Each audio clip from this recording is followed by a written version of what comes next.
Story 1. The Tables of Aaliyah. How the Romans' dice games echoed into medieval taverns.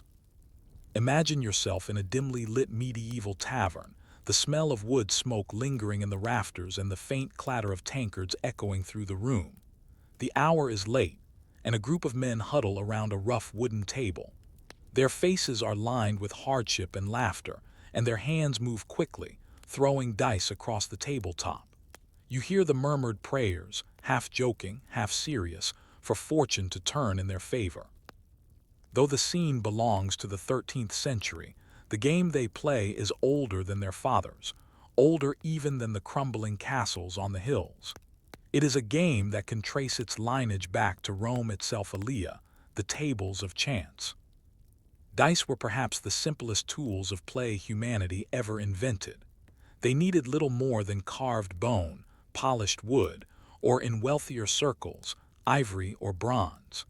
By the time the medieval world was in full motion, dice had already traveled centuries of roads, crossing from the Roman Empire into the emerging kingdoms of Europe.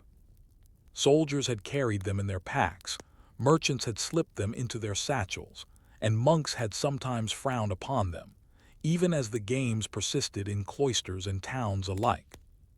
The Romans had a word for dice play, Aaliyah.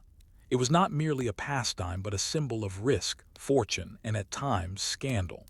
Roman emperors themselves were known to indulge in the game.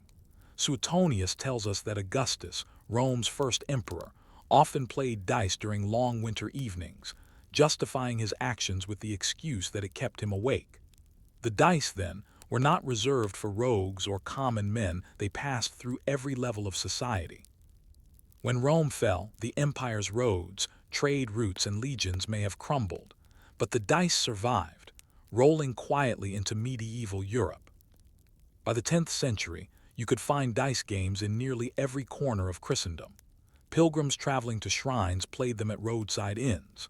Knights awaiting orders at a castle keep might toss them across a shield turned upside down.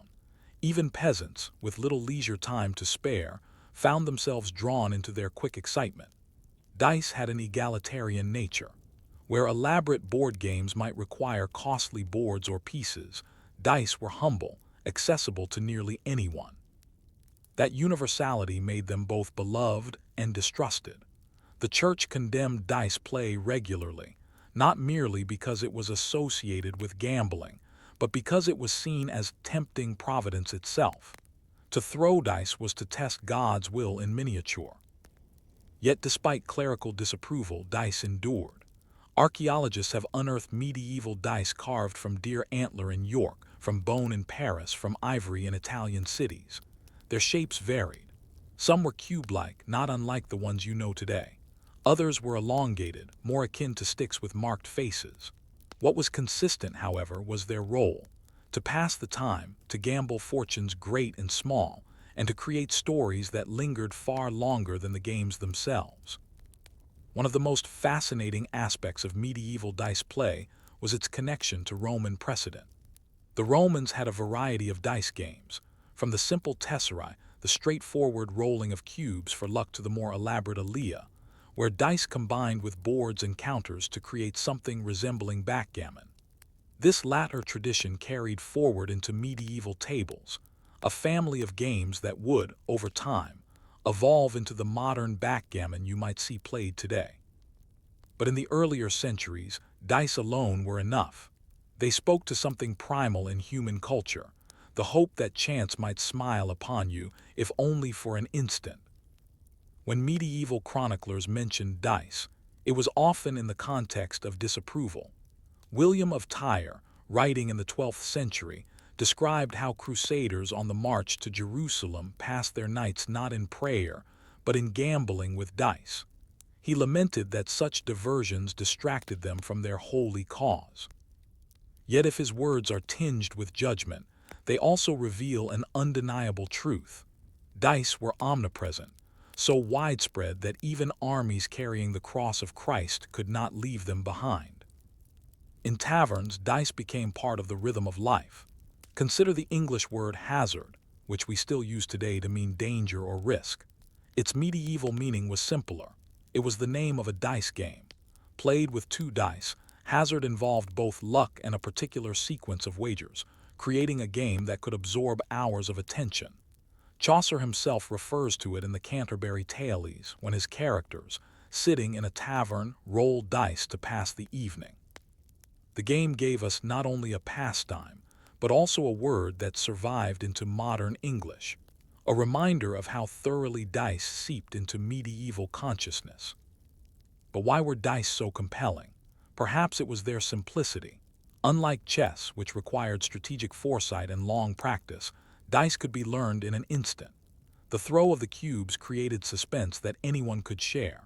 For peasants who labored in fields, for merchants who navigated uncertain markets, for knights who faced the unpredictability of war, dice offered a strange sort of reflection of life itself. The uncertainty of the roll mirrored the uncertainty of existence. To hold the dice was to hold, if only for a second, a tangible embodiment of chance. There were darker sides to dice, of course. Medieval records are full of disputes, fights, and even death stemming from gambling gone wrong. Legal records in London tell of men accused of cheating with loaded dice, carving weights into their bone cubes to tip fortune unfairly in their favor. Taverns sometimes banned dice games outright, not because of morality, but because they invited quarrels and debts that disrupted business. And yet, no matter how many bans or condemnations appeared, the dice always returned.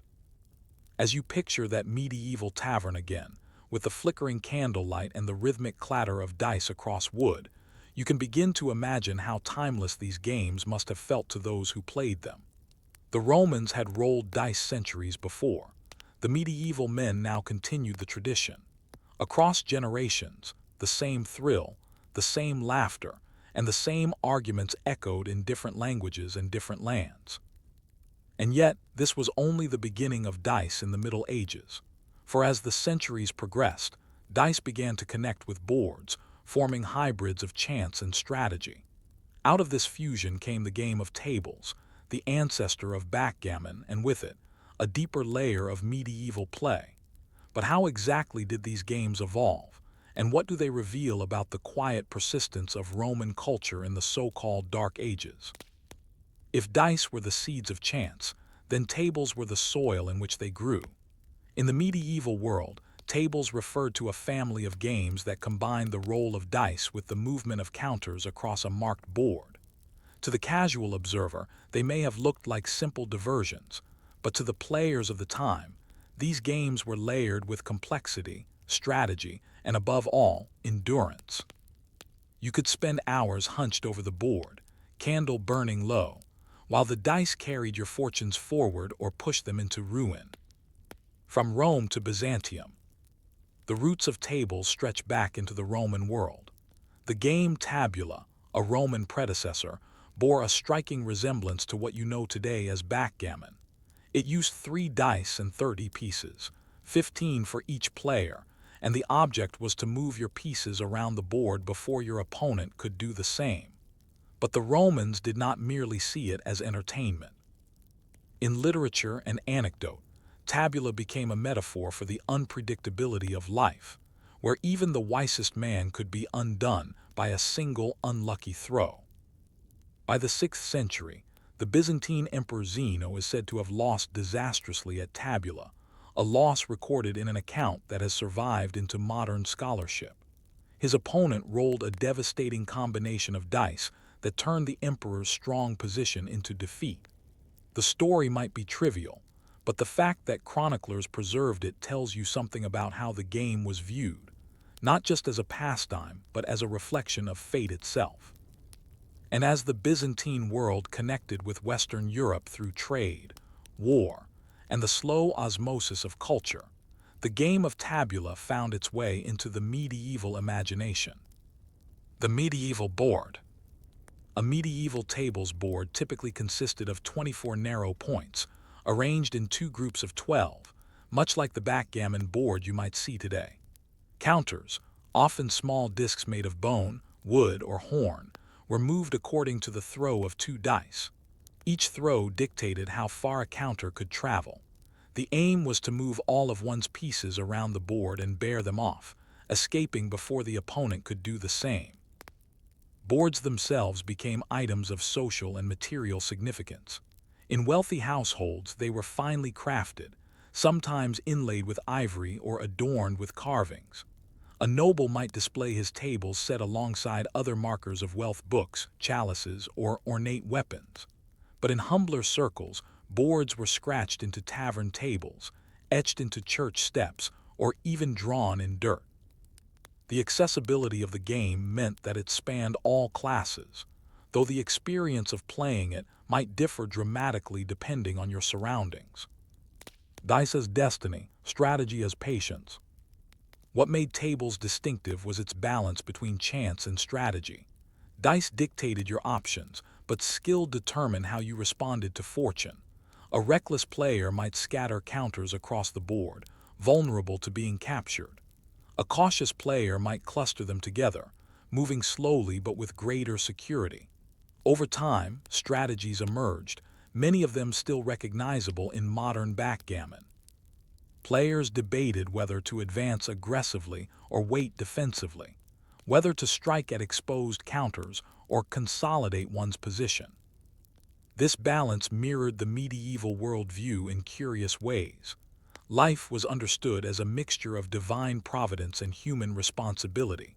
One could not control the roll of fate's dice, but one could act wisely or foolishly in response. Tables, then, was not only a pastime but a subtle lesson, one enacted night after night across taverns and halls. Tables in literature and records. The game appears in medieval writings with surprising frequency. In the 13th century, the monk John of Salisbury criticized clerics who wasted their hours in dice and tables rather than study or prayer.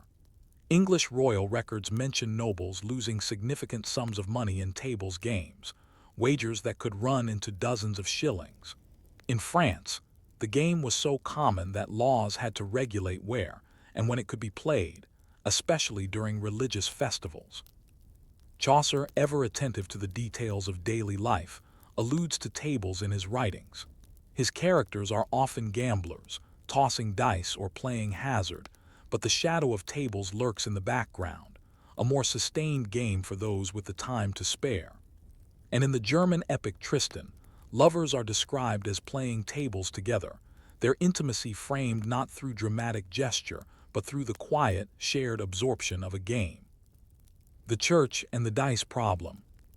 The church never ceased to frown upon dice and tables. Councils and sermons condemned them repeatedly, linking them to vice, idleness, and moral decay. Gambling was often the focus of their criticism, since tables and dice games almost inevitably carried wagers. Men bet coin, clothing, or even food and drink, hopping for a lucky turn.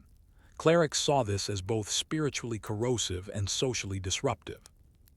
Yet curiously, tables' boards have been found carved into the stones of cloisters and abbeys. Archaeologists have discovered etched playing surfaces in places where monks once walked. It seems that even within the walls of religious devotion, the temptation of dice could not be entirely shut out. Some scholars suggest that monks may have used the games not for gambling, but for simple recreation, a way to pass the long hours of cloistered life. The very boards themselves stand as quiet evidence that condemnation and practice often lived side by side. A social game across classes. Unlike hunting, which required land and wealth, or jousting, which demanded horses and armor, tables was democratic in its reach. It brought together nobles and peasants, merchants and monks.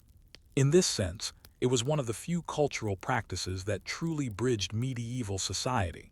To play tables was to participate in a centuries-old tradition, one that connected you to emperors and to commoners alike. Still, there were differences.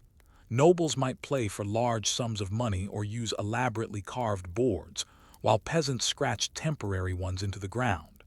But the rules were the same, and the thrill of dice was shared. That universality made tables a kind of social equalizer, even if it rarely erased the deeper inequalities of the time. The persistence of tables. From the 12th century onward, tables became more entrenched in European culture. It spread across England, France, Spain, and Italy, with local variations in rules and wagers.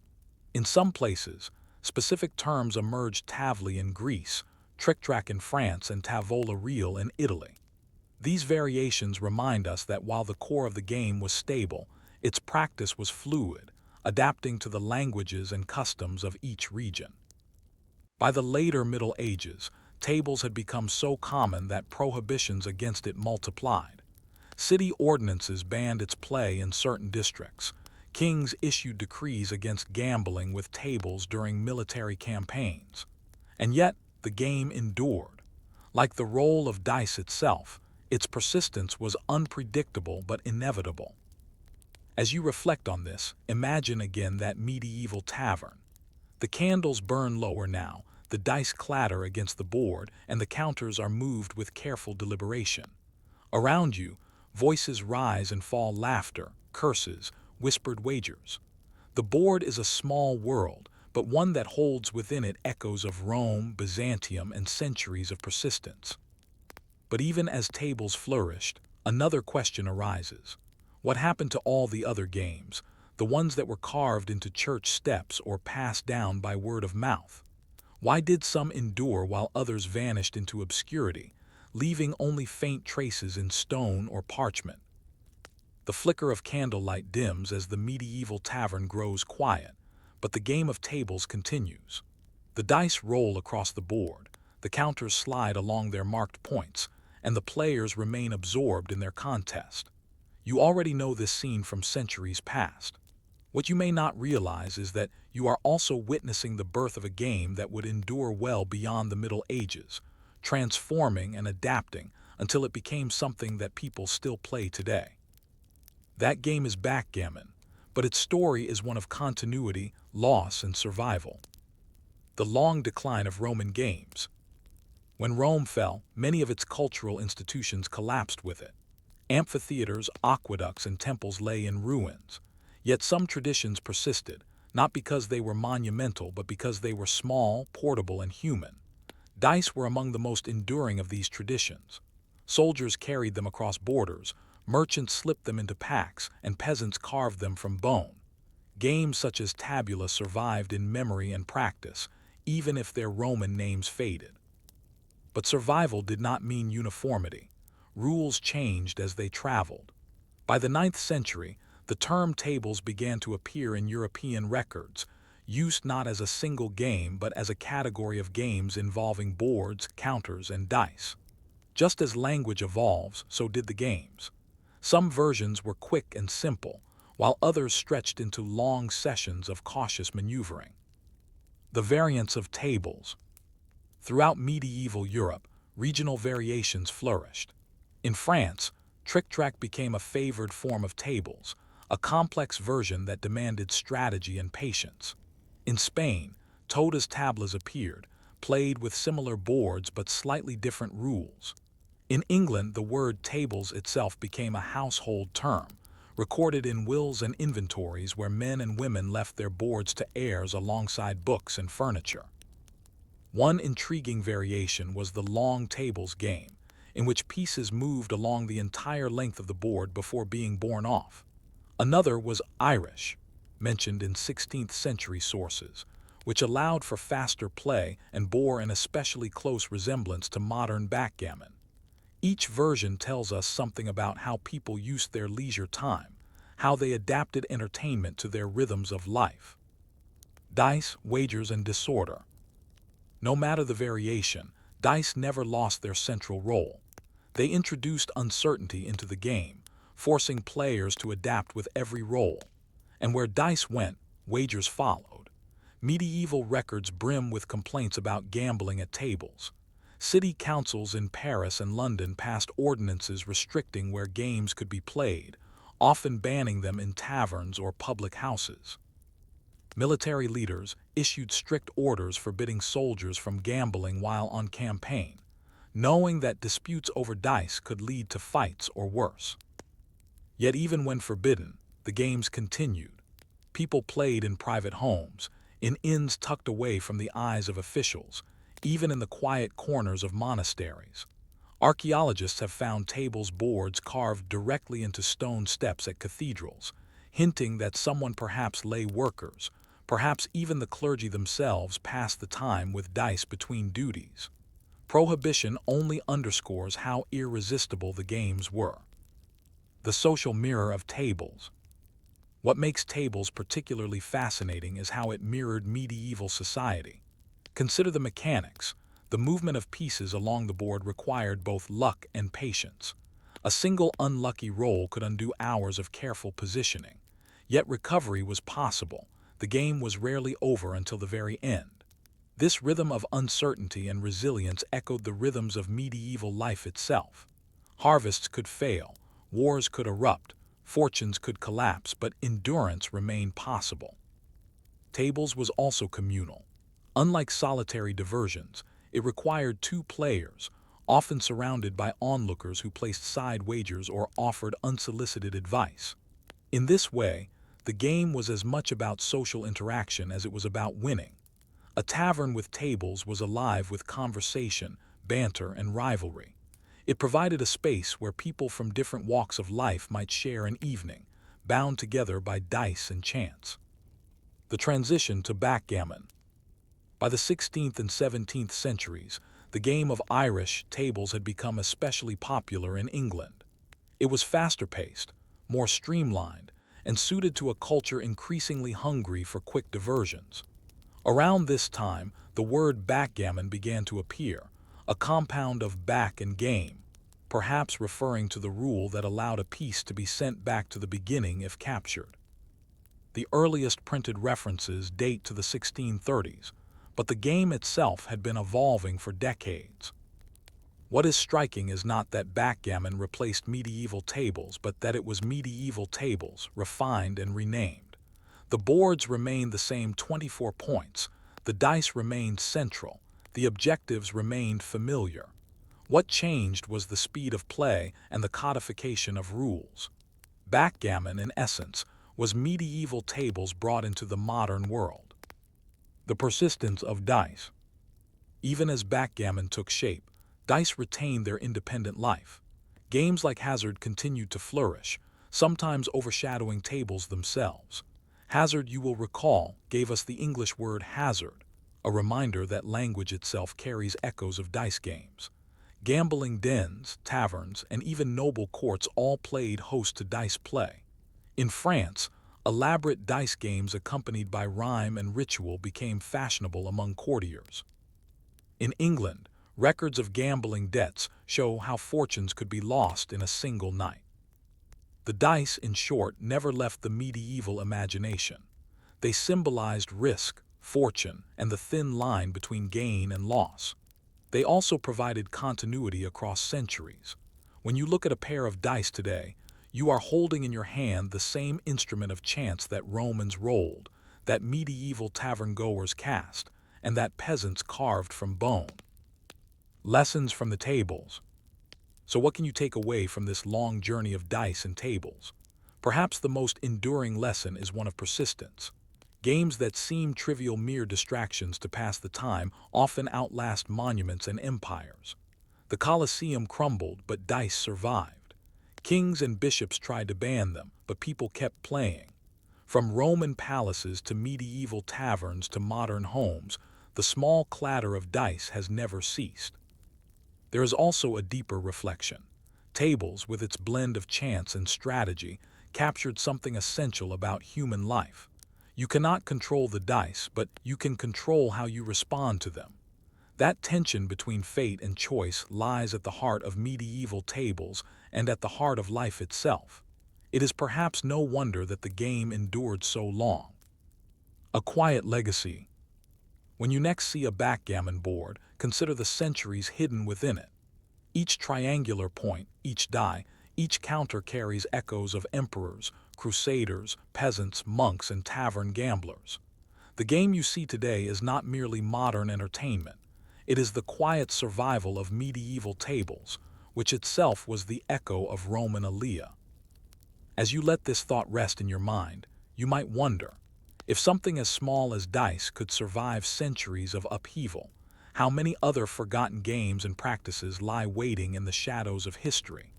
What might be rediscovered if you were to look closely at the worn steps of a cathedral, the carvings on an old table, or the pages of a medieval manuscript?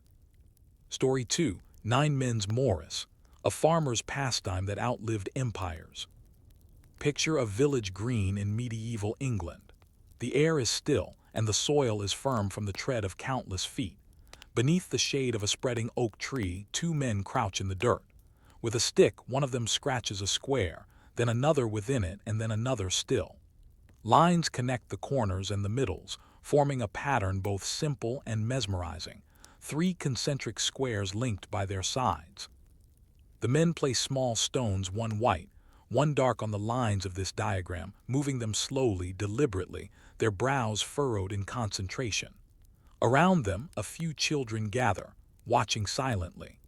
The game they play is called Nine Men's Morris, and though the board is temporary, scratched into soil, the tradition behind it stretches across centuries. Ancient roots. The origins of Nine Men's Morris are difficult to pin down with precision, but the archaeological record hints at great antiquity. Boards resembling its familiar triple square design have been found carved into the stones of temples in Egypt, dating back to around 1400 BCE. Others have appeared on Roman sites, suggesting that the game traveled with legions across the empire. The Roman poet Ovid even refers to a game played on a board with lines and counters, possibly an ancestor of Morris. The name itself is curious. Morris comes not from dancing, though the similarity is tempting, but from the Latin marilis, meaning a counter or playing piece. In medieval English it became merrills or merrills. Thus, Nine Men's Morris literally means the game of nine pieces. This linguistic echo ties the game back to the language of Rome, reminding you that something so humble as a board scratched into dirt carried within it the memory of empires. The mechanics of the game. The rules of Nine Men's Morris are deceptively simple. Each player begins with 9 pieces. The goal is to form mills, rows of 3 pieces aligned along the lines of the board. Every time you complete a mill, you may remove one of your opponent's pieces from the board, gradually weakening their position. The game has 3 phases: placing the pieces, moving them along the lines, and when reduced to 3, flying them to any open spot. Victory comes when your opponent is reduced to just 2 pieces, or has no legal moves left. This balance of placement, movement, and capture gave the game surprising depth. It was not purely a game of chance, like dice, nor was it as endlessly complex as chess. Instead, it occupied a middle ground, a test of foresight, patience, and quiet cunning. It required you to think a few moves ahead, but rewarded those who could also adapt quickly. Everyday play. What makes Nine Men's Morris particularly remarkable is its accessibility. Unlike tables or chess, which often required purpose-built boards and sets of pieces, Morris could be played almost anywhere. All that was needed was the diagram of 3 squares and a handful of stones or tokens. That meant it flourished in villages, where peasants had little money for elaborate game sets. Children carved boards into wooden benches, shepherds scratched them into rock, masons etched them into cathedral steps during breaks. Dozens of these carved boards survive today, faint grooves in stone that testify to the enduring popularity of the game. At Norwich Cathedral in England, boards are still visible on the cloister seats, suggesting that monks or lay workers played there centuries ago. At Tintagel in Cornwall, boards have been found scratched into slate, perhaps by people idling in the castle ruins long after their grand days had passed. Each board is a quiet witness, a frozen echo of countless games once played. A game for all classes. Though peasants embraced Nine Men's Morris, it was not limited to them. Nobles also played. In medieval inventories, finely crafted Morris boards appear alongside chess sets and tables. One 14th-century French manuscript depicts 2 knights engaged in a game, their concentration as intense as if they were planning military campaigns. The game's appeal lay in its universality, simple enough for a child, subtle enough for a lord. This breadth of participation gave the game a longevity few others could match. It was not tied to wealth, to literacy, or to urban centers. It could survive wherever there were hands to draw its lines and stones to mark its moves. That resilience explains why it endured for so many centuries, outlasting empires and fashions. Cultural references. Nine Men's Morris also entered the literary imagination. Shakespeare mentions it in A Midsummer Night's Dream, where Titania laments that the Nine Men's Morris is filled up with mud. The image suggests that the game was well enough known to his audience that a passing reference would be understood. The fact that he chose it as an emblem of disruption, a board spoiled by rain, shows how firmly it was associated with order, structure, and quiet play. Other writers made similar allusions. In medieval sermons, preachers sometimes used Morris as a metaphor for spiritual struggle, likening the alignment of mills to the alignment of virtues. This blending of play and moral instruction was common in the Middle Ages, where games were often interpreted as miniature lessons about the soul. The boring but crucial detail. One might think it dull, the repetitive placement and sliding of stones across lines. But that dullness was exactly what made Nine Men's Morris so enduring. It could be played in silence, with little effort, stretching across long afternoons or evenings. It required patience, a trait highly valued in medieval life, where farming, faith, and survival all demanded endurance. The game rewarded not impulsive brilliance but steady foresight, mirroring the rhythms of agrarian life itself. Think again of those two men beneath the oak tree. Their stones clack softly as they move across the scratched lines. Around them, the world continues. Oxen pull carts, women tend fires, children chase each other in play. But for the men, the world has narrowed to a simple grid. It is a temporary escape, but also a reflection. To succeed, one must plan, endure, and accept setbacks with quiet resolve. The question of survival. Yet, as with all games, one wonders, why did Nine Men's Morris survive when others vanished? What made this simple board, with its concentric squares, so compelling across cultures and centuries? Was it its balance of simplicity and depth, its accessibility, or something deeper still, perhaps the way it mirrored the patience required by medieval life itself? The faint grooves carved into cathedral steps, the worn markings on wooden benches, the dusty patterns traced in village soil, all of these remind you that Nine Men's Morris was not bound to one time or place. It spread widely across Europe in the Middle Ages, adapting to different tongues, customs, and contexts. Though simple in design, the game carried with it layers of meaning, strategy, and endurance that made it both universal and quietly profound. Across the map of Europe. By the 12th and 13th centuries, Nine Men's Morris or variants of it had become familiar from England to Italy, from France to the German states. In each region, the game acquired local names.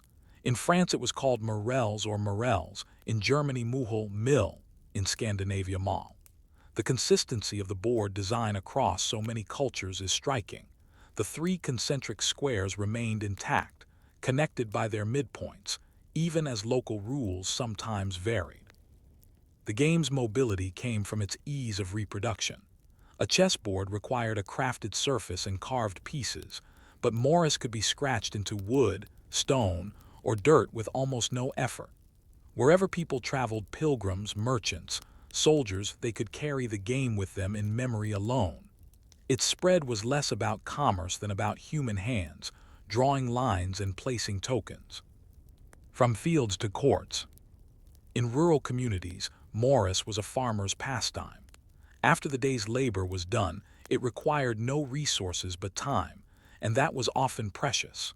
Still, a few minutes with a companion might be enough to start a game, even if it had to be abandoned when work resumed. The game reflected the rhythms of rural life, slow, deliberate, with long pauses punctuated by moments of tension when a mill was formed. Yet nobles also embraced Morris. Archaeological finds and manuscript illustrations reveal elaborately crafted boards made of wood and ivory, often stored alongside other games of prestige like chess or tables. For the upper classes, the game became a diversion during long evenings in great halls, where fires burned and music played. Its appeal lay not in spectacle, but in quiet concentration, a fitting counterpart to the more dramatic entertainments of hunting, feasting, and jousting. Strategy and patience. Despite its apparent simplicity, Nine Men's Morris offered a surprising depth of strategy. Players had to think carefully during the placement phase, anticipating how positions might evolve later. Blocking an opponent's mill required foresight, while setting traps often meant luring them into exposing a piece. One key strategic principle was double milling, a maneuver where a player arranged their pieces so that moving a single token back and forth could repeatedly form mills, each time capturing an opponent's piece. Achieving such a position required patience and careful setup, but it could devastate an opponent who failed to spot the trap. The game's slow pace also invited contemplation. Moves could be pondered at length, debated by onlookers, and revisited in memory after the board was cleared. In this sense, Morris resembled chess, though without the elaborate hierarchy of pieces. Its accessibility meant that even those without formal education could engage in strategic thought, sharpening minds in ways that were subtle but meaningful. Morris as metaphor. Medieval culture often sought moral lessons in everyday things, and games were no exception. Writers occasionally used Morris as a metaphor for human conflict, morality, or fate. The act of capturing an opponent's piece by forming a mill could be likened to spiritual triumph over vice, or to the struggles of kingdoms against one another. In some sermons, preachers compared the three squares of the board to the three stages of life: youth, adulthood, and old age. To move pieces along the lines was to trace the journey of the soul, with losses serving as reminders of mortality. Though such allegories may strike you as stretched, they reveal how deeply ingrained games like Morris were in the fabric of medieval thought. Literary and cultural echoes. The most famous cultural reference remains Shakespeare's A Midsummer Night's Dream, where Titania laments that the Nine Men's Morris is filled up with mud. This image, easily overlooked, suggests that the game was so widely known in Elizabethan England that audiences would instantly recognize it. The board, usually scratched into the earth, would indeed be ruined by rain, and so the metaphor resonated with the disruption of natural order that Titania describes. Other writers also invoked the game. In German literature, Morris appeared in poetry and chronicles, sometimes as a symbol of patience or of wasted time. In Scandinavian sagas, similar board games were mentioned as winter pastimes, though Morris itself is harder to trace in those sources. What is clear is that the game was part of a larger European network of play, sharing space with chess, dice, and tables in both records and imagination. Evidence in stone. Perhaps the most compelling evidence of Morris's spread lies not in texts but in stone. Across Europe, archaeologists have found boards carved into castle walls, cloister benches, and even the steps of parish churches. These etchings are crude, often worn by centuries of weather and footsteps, but they remain visible.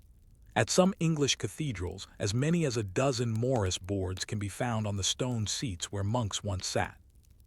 Why carve the game into stone? The answer is simple: permanence. A board scratched in dirt lasts an hour, one etched into wood lasts a season, one carved into stone lasts centuries. By inscribing the game into enduring surfaces, players ensured it was always at hand, ready for use whenever time allowed. These marks are the graffiti of leisure, the physical residue of countless small moments of play. Universality and longevity. Nine Men's Morris thrived not because it was glamorous, but because it was ordinary. It asked little and offered much.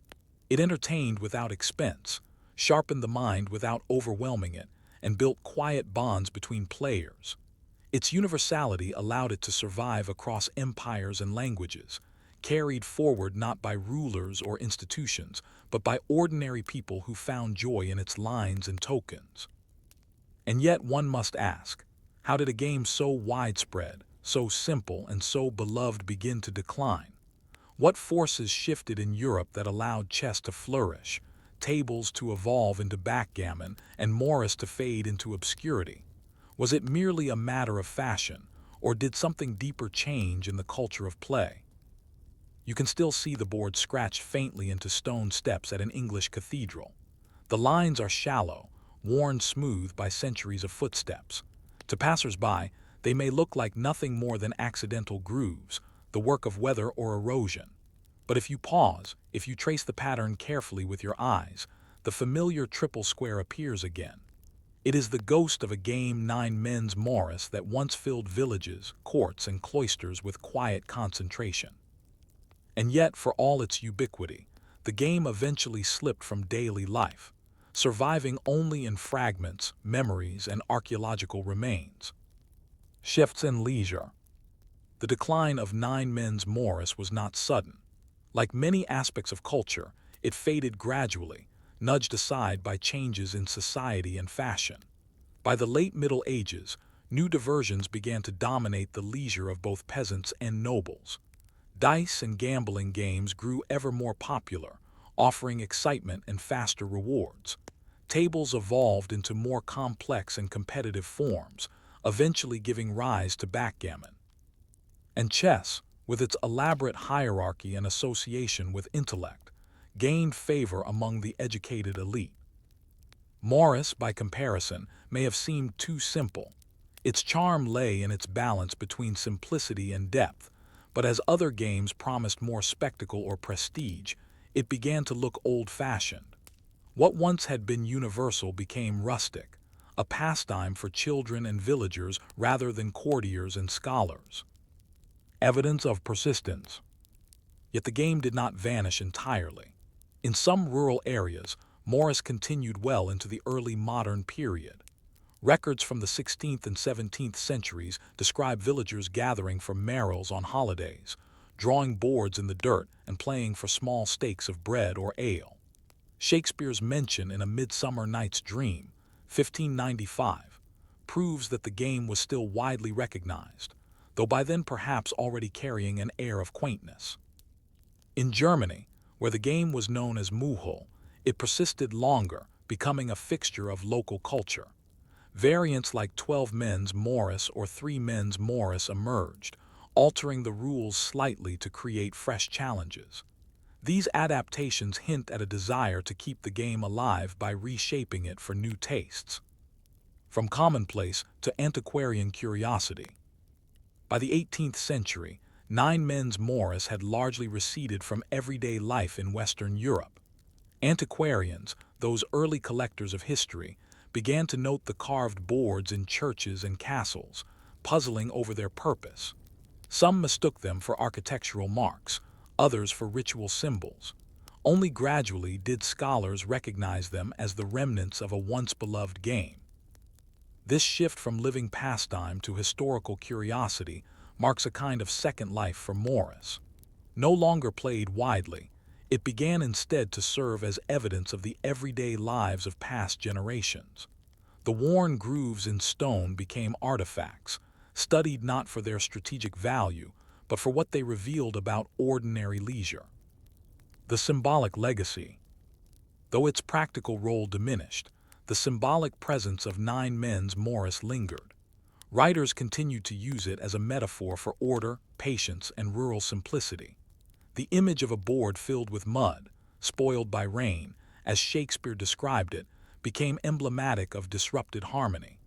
Later poets and essayists used Morris as shorthand for rustic play, a symbol of simpler times before the rush of modernity. Even the phrase Morris board entered folklore, sometimes detached from the game itself. In parts of England, carved diagrams were called merrills without much awareness of how they had once been used. The lines remained, even if the rules had been forgotten. Rediscovery and revival. In the 19th and 20th centuries, as scholars grew more interested in the study of games, 9 men's Morris was reconstructed and revived. Historians pieced together its rules from surviving references, while folklorists traced its variations across Europe. Enthusiasts began to play it again, sometimes as a curiosity at fairs, sometimes as part of historical reenactments. Children's books occasionally included Morris alongside checkers and tic-tac-toe, presenting it as a simple puzzle game.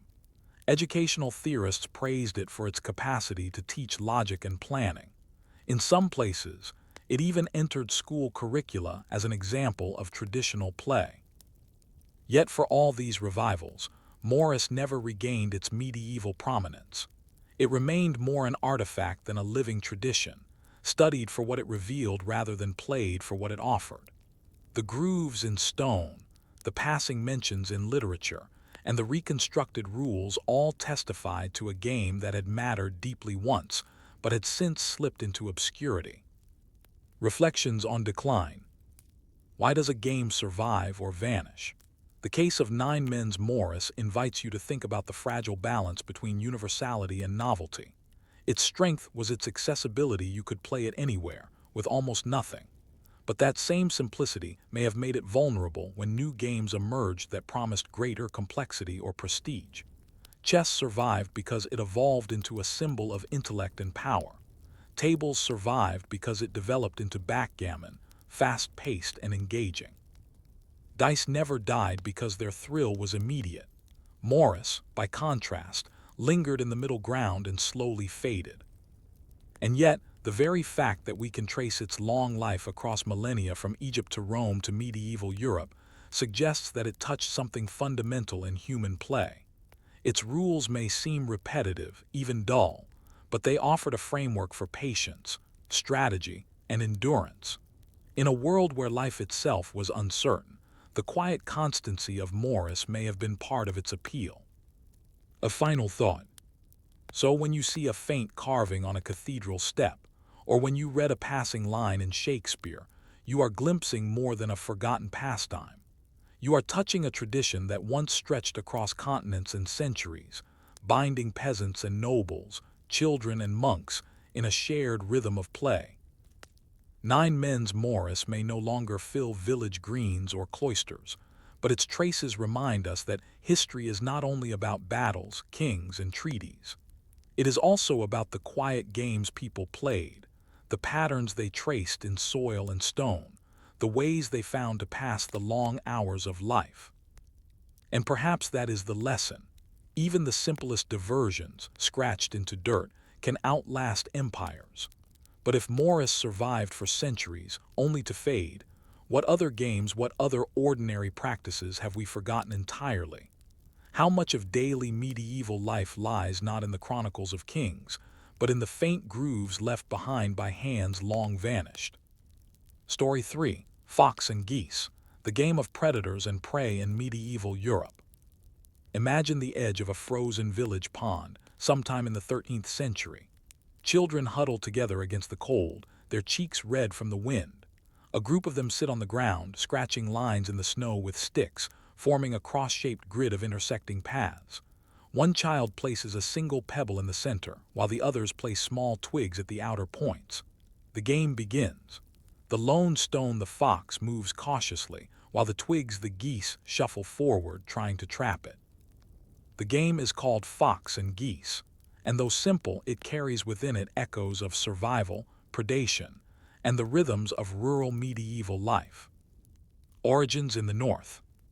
The roots of fox and geese stretch back to northern Europe, where hunting was both livelihood and metaphor. In Scandinavia, variations of hunt games had existed since Viking times. Boards etched into stone and wood suggest that the basic pattern, a cross of intersecting lines with pegs or pieces, was in use by the early medieval period. Some scholars speculate that the game descended from even older traditions of hunting games, where asymmetry was key. One side played the predator, the other the prey. The asymmetry is what makes fox and geese distinctive. Unlike chess or Morris, where players begin with equal numbers and powers, this game is tilted from the start. One fox faces a flock of geese. The fox is powerful but outnumbered. The geese are weak individually but dangerous collectively. Victory comes either when the fox captures enough geese to break their formation, or when the geese corner the fox, denying it any further moves. The board and its shape. The board most commonly used for fox and geese was a cross-shaped grid of intersecting lines, often with 33 points. Later versions sometimes expanded to 49 points, especially in Scandinavia. Pieces were placed at intersections rather than within squares, and movement followed the lines. Boards could be made of wood, with drilled holes for pegs, or scratched into the ground for temporary play. Archaeological finds show boards carved into church pews and cloister benches, hinting that monks and lay brothers may have played the game during moments of leisure. Its presence in ecclesiastical setting suggests that it was not viewed with the same suspicion as dice or gambling games. Instead, it was framed as a game of wit and strategy, a harmless diversion. Symbolism of predator and prey. What makes fox and geese fascinating is its symbolic resonance. Medieval life was saturated with metaphors of hunting and predation. Lords pursued deer and boar in elaborate hunts, while peasants hunted rabbits or trapped birds for survival. Predators such as wolves and foxes were familiar threats, stealing livestock and threatening food supplies. The game mirrored these realities in miniature. To play as the fox was to embody cunning and speed, the eternal trickster of European folklore. To play as the geese was to embody cooperation, the flock's strength in numbers. The tension between solitary predator and collective prey reflected deeper medieval anxieties. The lone outlaw against the community, the wolf at the fold, the ever-present risk of loss. Everyday entertainment. Fox and geese required little equipment, which made it accessible across classes. A noble household might have a finely crafted wooden board with polished pegs, while peasants scratched the grid into dirt or snow. Children could play it with stones gathered from the ground. Soldiers could carve it into the lids of chests during campaigns. Its accessibility also made it a winter pastime. Because it required only a small, fixed space, it could be played indoors by the hearth when fields lay dormant. This seasonal association may explain why the game survived strongly in northern climates, where long winters demanded diversions that were both simple and absorbing. A game of patience and calculation. For the fox, the challenge was to seize opportunities quickly, capturing geese before their formation closed in. For the geese, the challenge was to move methodically, hemming in the fox with slow but inevitable pressure. The game rewarded foresight, teaching patience and calculated risk. The imbalance between sides also made it endlessly repeatable. A skilled fox player might outmaneuver even a large flock, while a cautious group of geese might corner a reckless fox in just a few moves. Switching sides offered fresh perspectives, letting players experience the thrill of both predation and cooperation. Cultural endurance. Fox and geese spread widely across Europe during the Middle Ages, with records of its play in England, France, and Scandinavia. The game often appears in collections of medieval amusements, grouped with Morris and tables as a standard form of entertainment. In the Nordic countries, it became especially entrenched, with variations still played today under the name revspillet or rev og geese. The endurance of fox and geese lies partly in its narrative appeal. More than an abstract contest of lines and counters, it told a story. Every game enacted the drama of survival. Would the fox escape, or would the geese prevail? That narrative gave it a resonance beyond mere strategy, embedding it in the folklore of everyday life. The question of symbolic lessons. Some historians suggest that the game carried moral lessons. The fox might be seen as the devil, cunning and predatory, while the geese represented the faithful community, resisting temptation through cooperation. Others view it as a simple reflection of rural realities, where flocks of geese truly did face the threat of foxes. Whether moral or practical, the symbolism gave the game layers of meaning that extended beyond its board.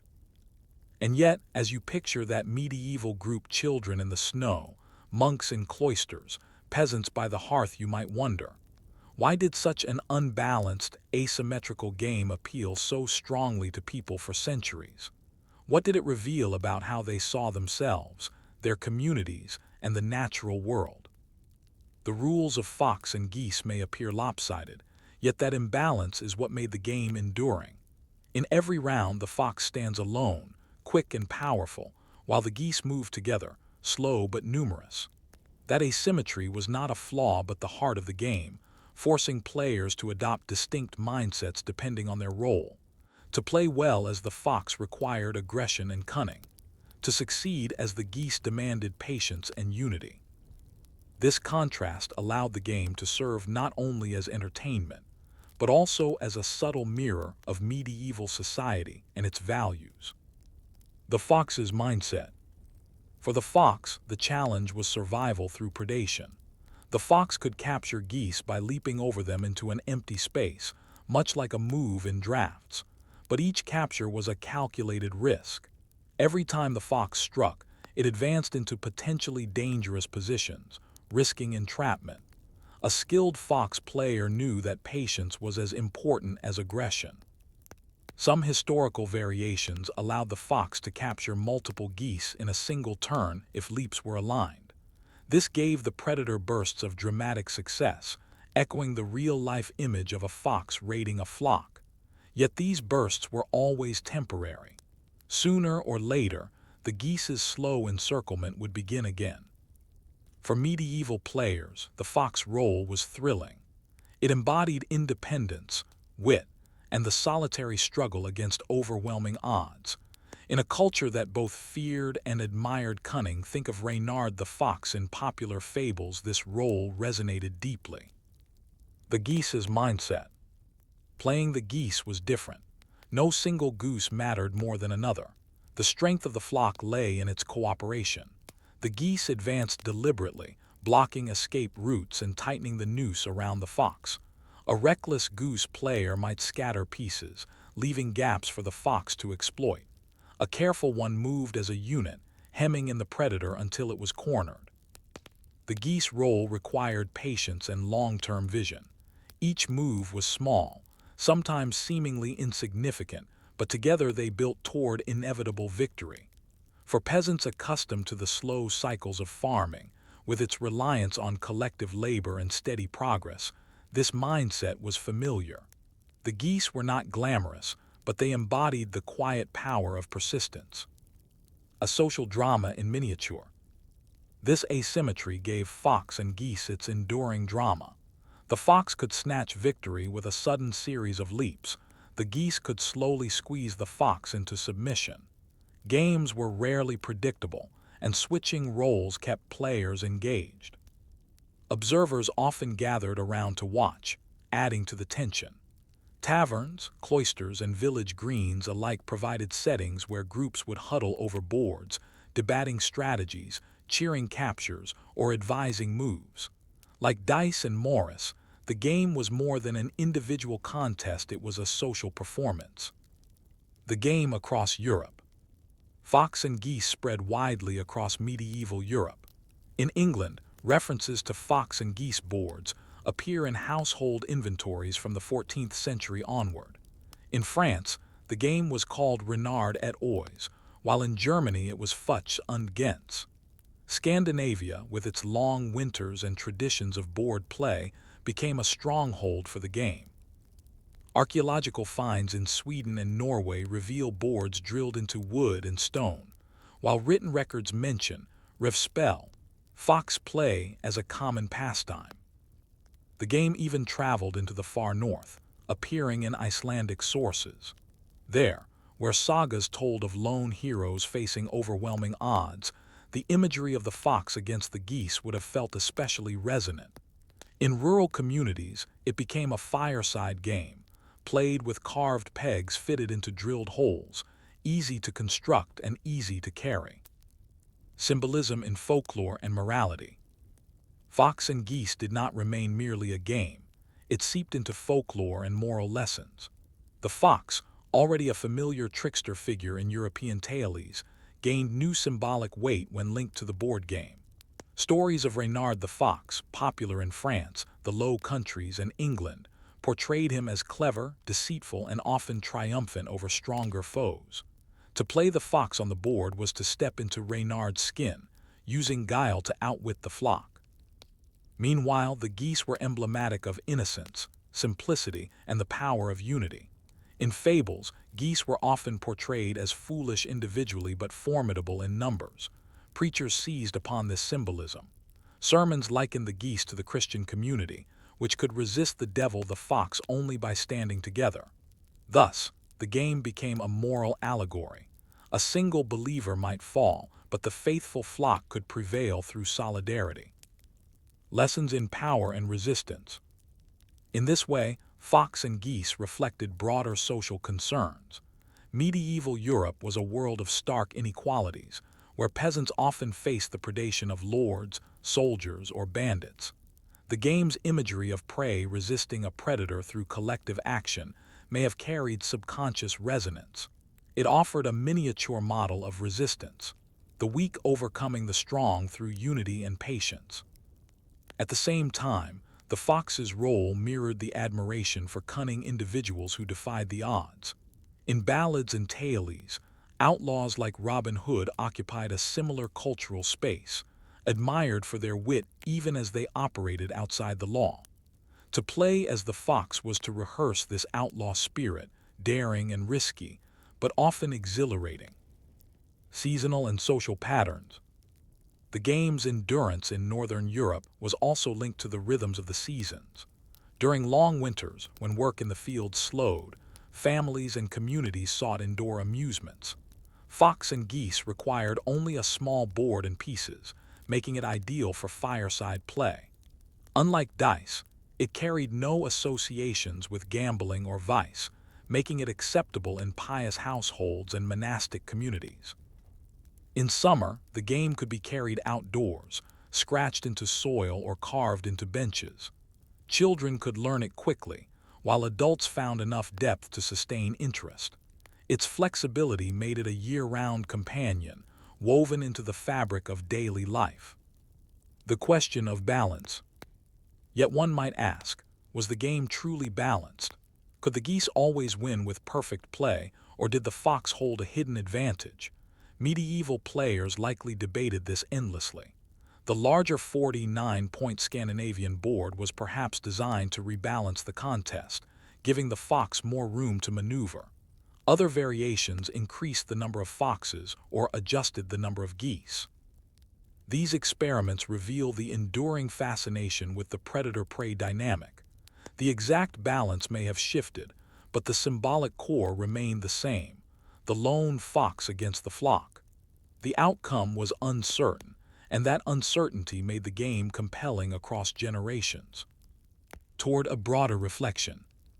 By the late Middle Ages, fox and geese had become one of the standard games of Europe, mentioned alongside Morris, tables, and chess. Its survival into the early modern period speaks to its adaptability and resonance. Yet even as it flourished, one can sense the question forming. Why did some games endure into the modern era, while others, like fox and geese, receded into memory? Was it simply a matter of fashion, or did the very asymmetry that made it compelling also doom it in the long run? The board lies quiet now, the pieces unmoved. In a medieval tavern, a fox has just been cornered. In a monastic cloister, a flock of geese has finally hemmed in its elusive predator. Across Europe, countless such games once ended in victory for one side or the other, only for the pieces to be reset and the contest begun again. Yet, as with so many medieval pastimes, the enduring cycle of fox and geese was not eternal. Over time, the game began to recede, its symbolism lingering even as its boards fell silent. The slow decline. By the late 16th and 17th centuries, Europe's gaming culture was shifting. Dice games surged in popularity, promising excitement and quick wagers. Tables had evolved into faster-paced forms, culminating in the modern game of backgammon. Chess, once exotic, had become firmly entrenched as the royal game, celebrated for its intellectual prestige. Against this changing landscape, fox and geese appeared increasingly rustic. The game lacked the universal equality of chess, where both players commanded armies of equal strength. It also lacked the rapid gambling appeal of dice. Its asymmetry, once a source of fascination, may have begun to feel outdated in an age that celebrated balance and symmetry in art, architecture, and thought. What had once resonated deeply with medieval anxieties, predator and prey, cunning against cooperation, no longer carried the same immediacy. Evidence of persistence. Still, the decline was uneven. In Northern Europe, especially Scandinavia, fox and geese endured. Variants such as the 49-point board, known in Sweden and Norway as riffspel, survived well into the modern era. In rural communities, the game continued to be played by children and families, often during long winters. Some ethnographers in the 19th century recorded villagers still playing, unaware that the pastime was considered archaic elsewhere. In England, the game lingered in schools and rural homes.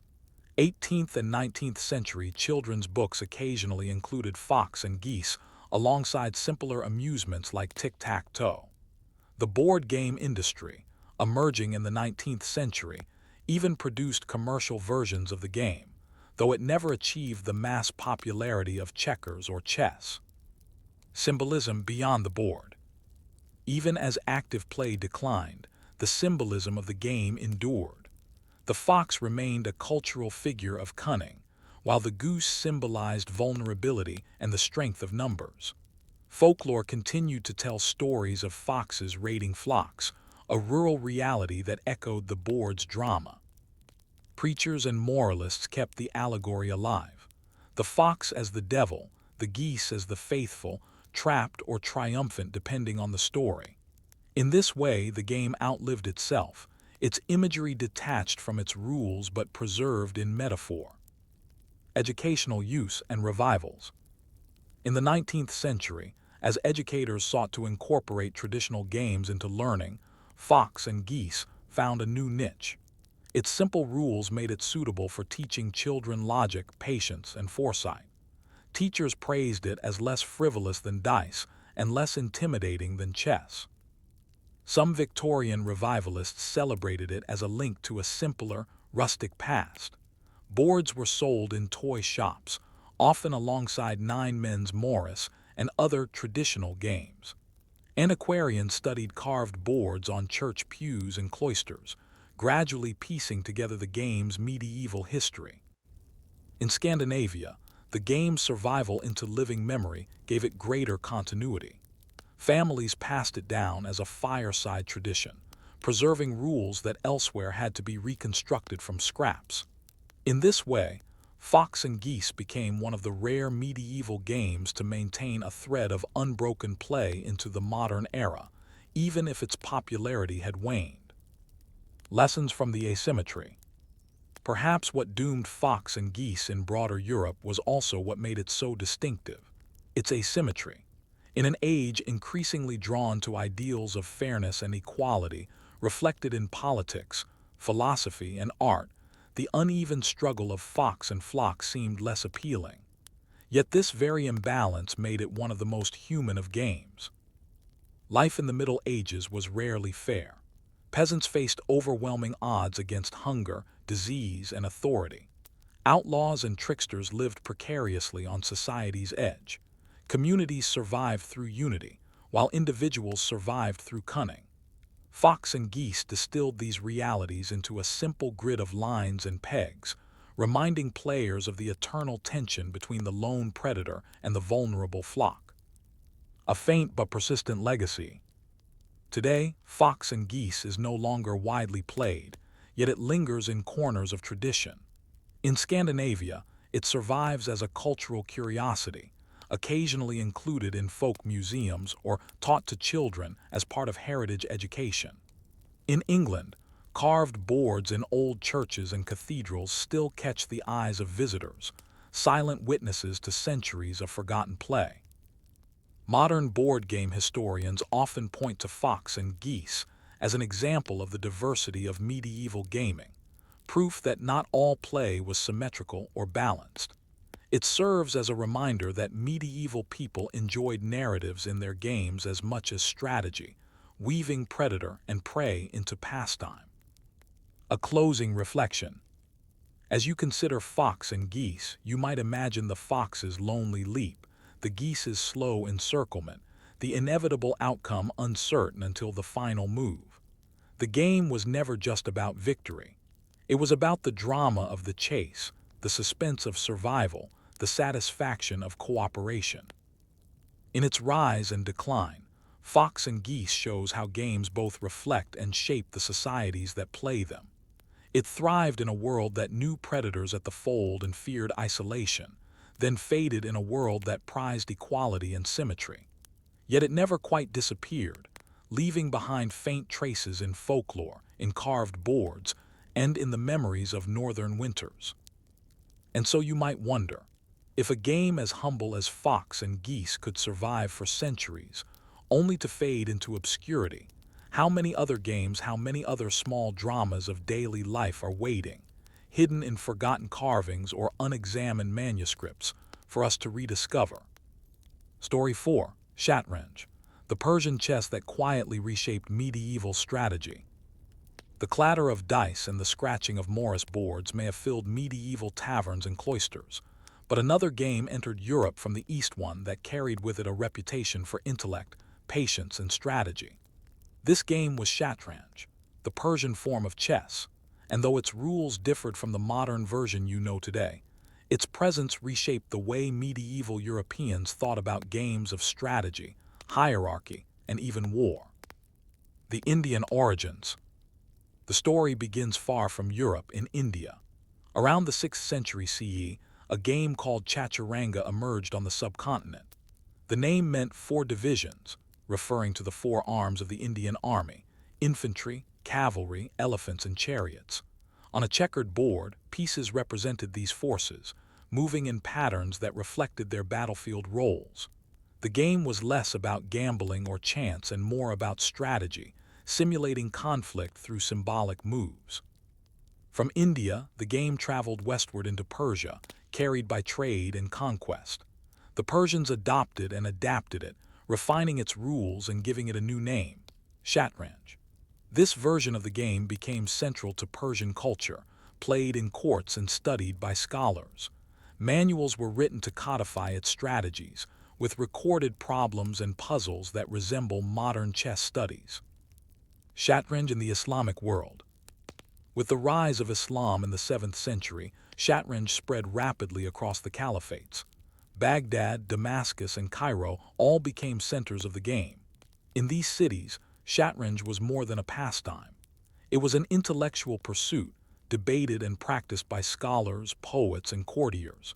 Masters of the game achieved renown, their names recorded in manuscripts alongside their strategies. The Islamic world prized Shatranj because it reflected broader values of intellect, patience, and calculation. Where dice games invoked fortune, Shatranj invoked reason.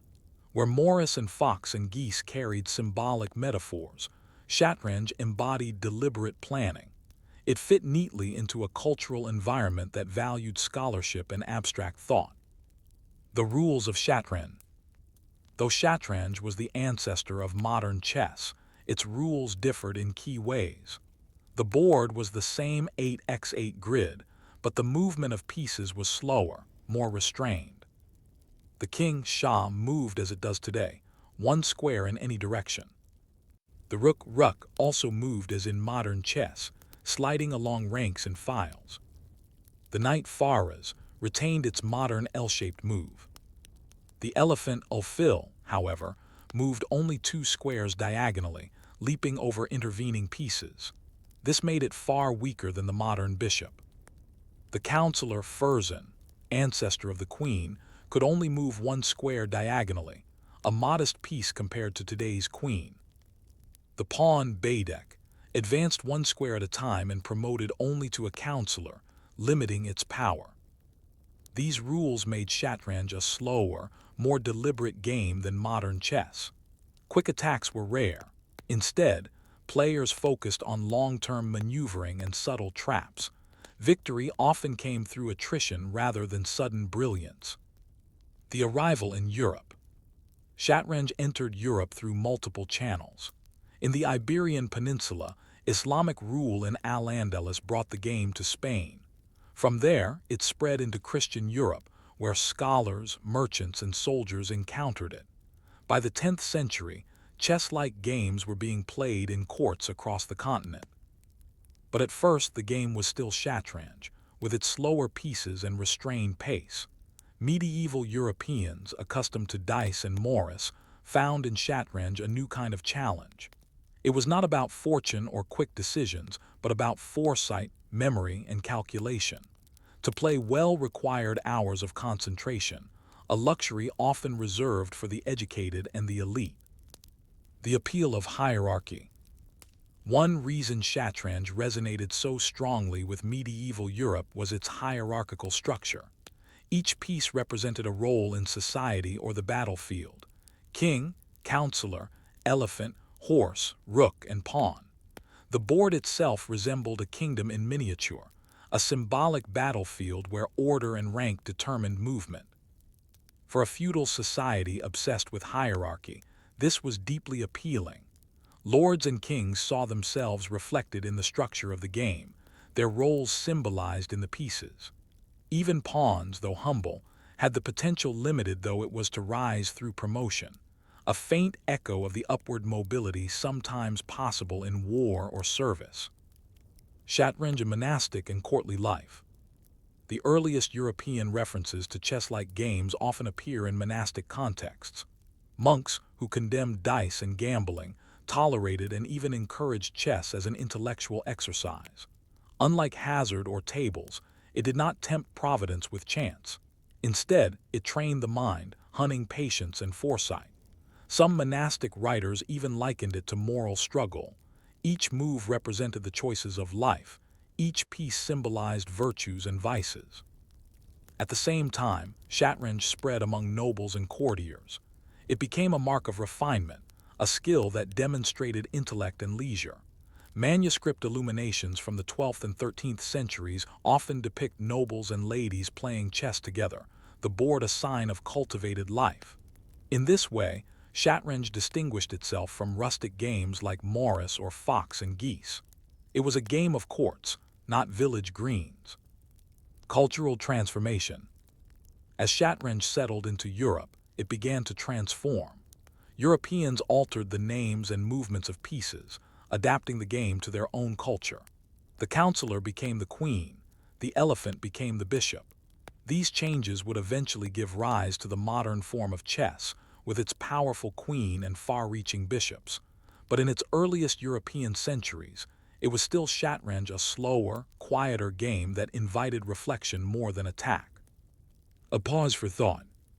So imagine yourself in a 10th century monastery, the cold stone walls enclosing a circle of monks. They lean over a wooden board, pieces carved of bone and horn set upon the checkered squares. The game moves slowly, each decision pondered with care. There is no laughter or clatter, only silence broken by the faint scrape of wood against wood as a piece is moved. This is not the noisy tavern of dice and hazard, nor the sunlit green of Morris boards. This is a different world of play, quiet, contemplative, and deliberate. And yet, even as Shatranj spread and fascinated its early European players, a question lingers. How would this slow, cautious game transform into the faster, more aggressive chess that eventually captured Europe's imagination? When Shatranj entered Europe, it arrived not as a finished product but as a living tradition. It carried with it centuries of practice from India, Persia, and the Islamic world. Yet in Europe, it began to transform. The slow, deliberate game that once occupied Persian scholars gradually shifted, reshaped by European tastes and cultural expectations. By the end of the Middle Ages, the foundations of modern chess had been laid, but in the centuries before that transformation, Shatranj occupied a unique space in medieval life. Arrival through Al-Andalus. The first consistent entry point of Shatranj into Europe was Al-Andalus, the Islamic-ruled territories of the Iberian Peninsula.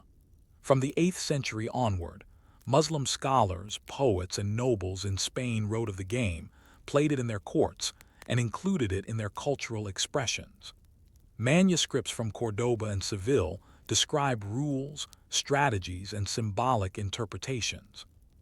Christians who lived in Iberia, whether under Muslim rule or in border regions, encountered the game and adopted it. By the 10th century, shatranj was being played in Christian Spanish courts as well. From there, it spread northward, carried by trade, war, and diplomacy into France, Italy, and eventually beyond the Alps. The language of the pieces. As the game spread, Europeans adapted its vocabulary. The Arabic names of the pieces shifted into local tongues. The Shah, king, remained easily recognizable as the central figure. The Ferzan, counselor, became Furs in French and later queen, a significant cultural shift that redefined the piece.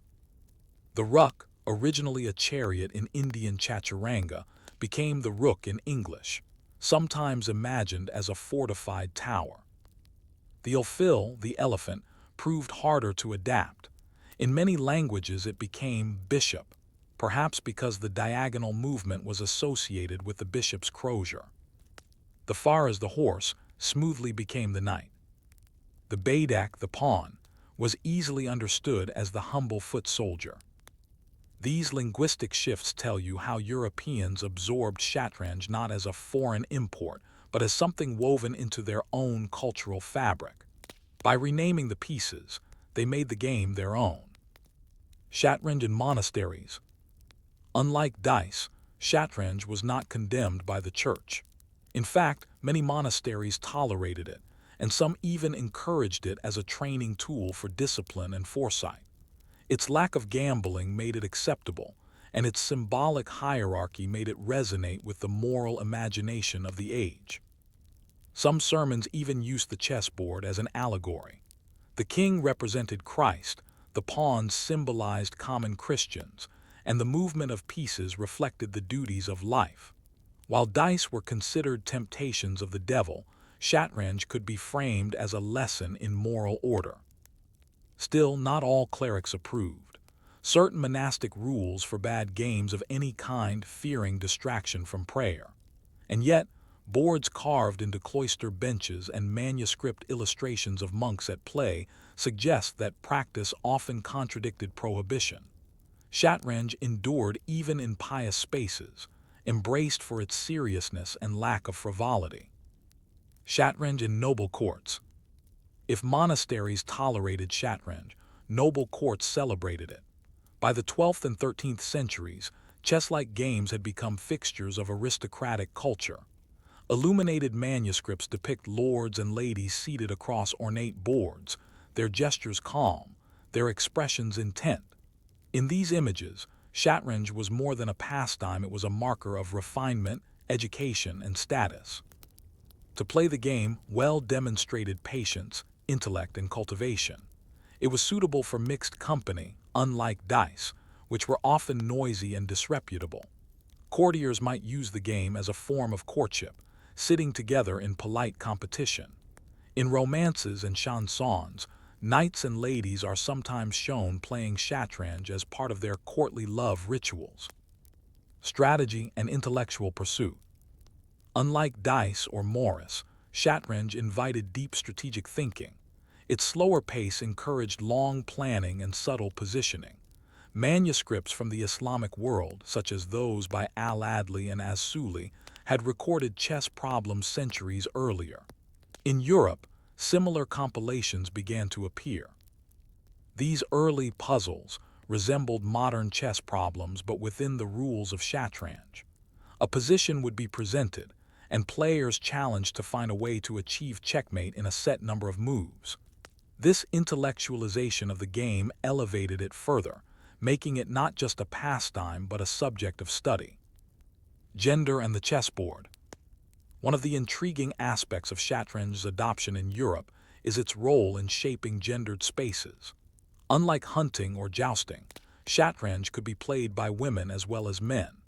Manuscripts and romances often depict queens and noblewomen at play, sometimes defeating their male counterparts. The quiet, domestic setting of the game made it one of the few medieval amusements shared across gender lines.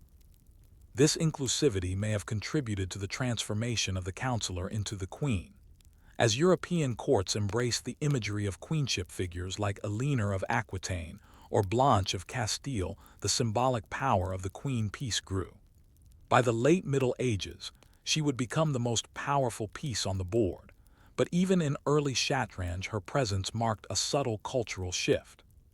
The pace of play. Medieval Europeans sometimes complained about the slowness of Shatranj. Games could last for hours, with neither side achieving victory.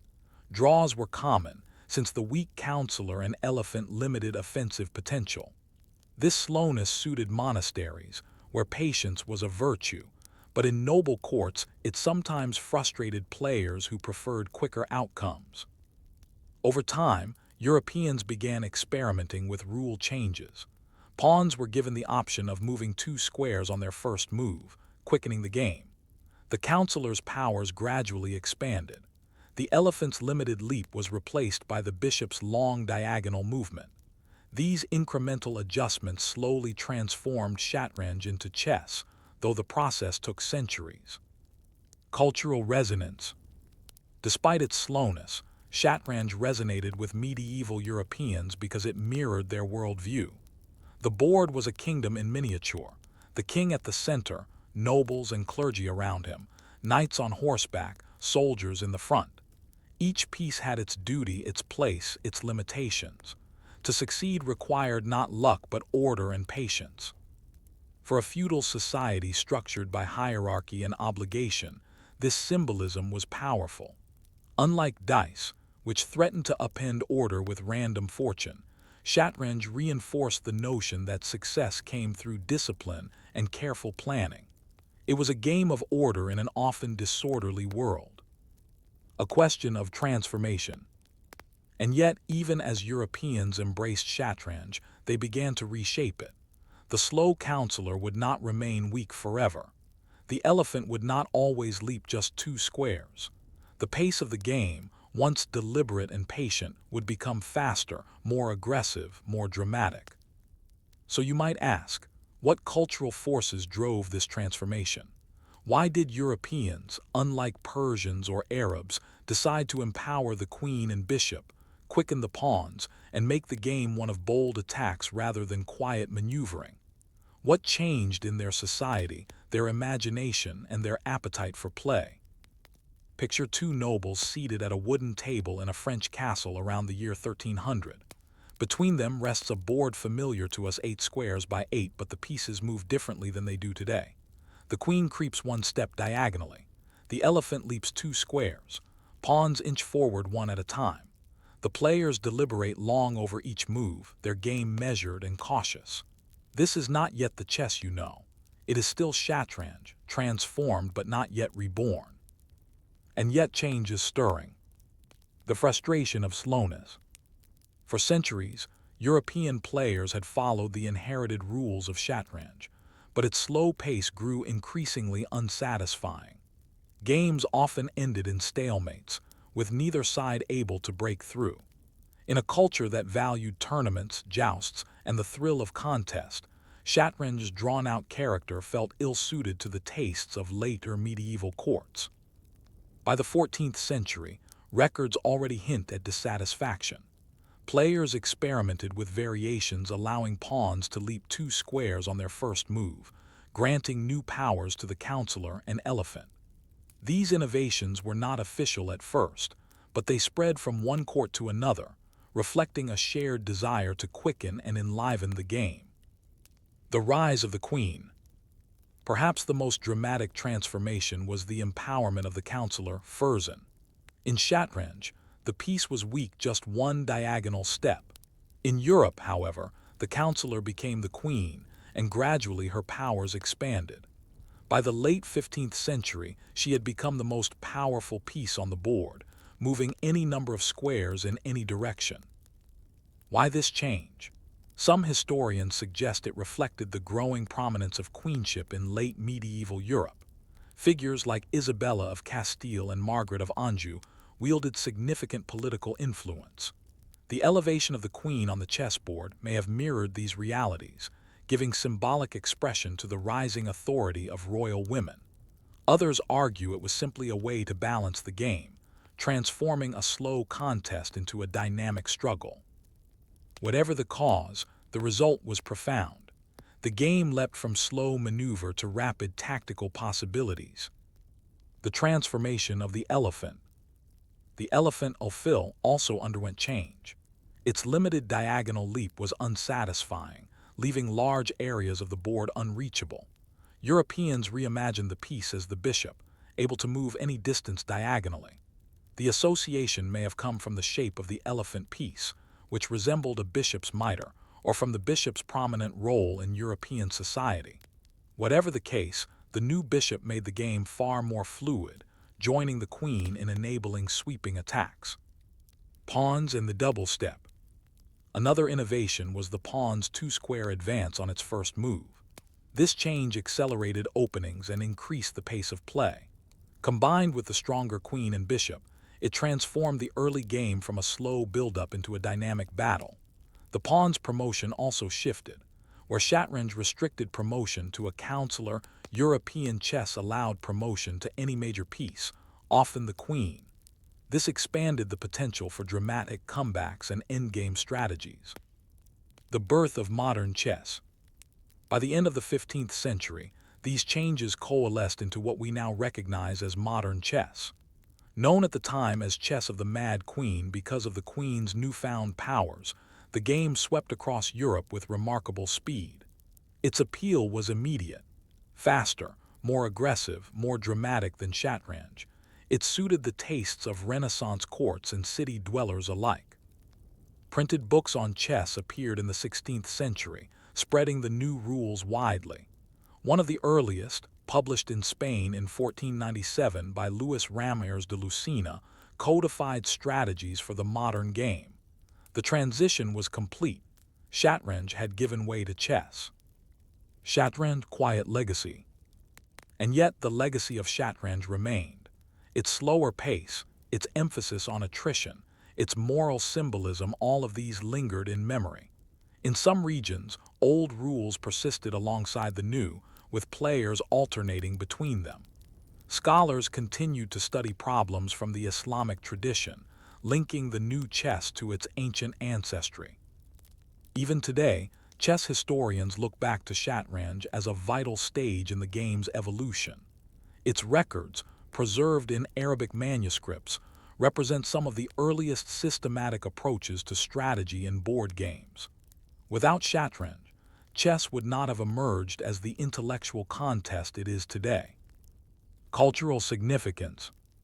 The transformation of Shatranj into chess reflects broader shifts in European culture. The Middle Ages prized hierarchy, patience, and stability.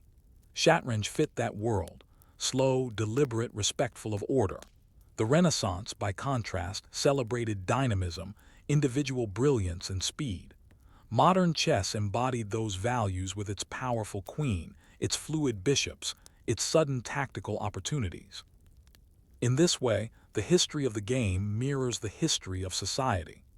A quiet Persian pastime became a European battlefield in miniature, reshaped by changing ideals of power, gender, and competition. A reflection. When you sit at a chessboard today, you hold in your hands the legacy of millennia. Beneath each modern move lies the slow patience of Shatranj, the careful calculations of Persian scholars, the quiet games in monastic cloisters, the noble competitions in courtly halls. The queen who sweeps across the board was once a modest counselor. The bishop who commands diagonals was once a leaping elephant. The pawns that march boldly forward were once bound by narrower rules. Every modern attack, every daring sacrifice, is built on the foundations of a game that arrived in Europe centuries ago, soft-spoken but transformative. And so the question lingers. If Shatranj could change so profoundly in its journey across cultures, how many other games, how many other pastimes we take for granted carry within them forgotten histories, reshaped silently by the hands of countless generations. Story 5. Tafel Games, Viking strategy boards before chess. Imagine a longhouse in the Northland, the fire crackling against the chill of a Scandinavian winter night. Warriors sit cross-legged on the floor, their drinking horns resting beside them. Between two players lies a wooden board marked with a grid, its surface worn smooth by years of use. Small pieces, some dark, some pale, are arranged in ranks. At the center rests a single piece, slightly larger, representing a king. The game begins. One side seeks to protect this king and escort him to safety. The other side seeks to trap and destroy him. This is a Tafel game, a family of strategy boards played by the Vikings and their descendants centuries before chess spread across the north.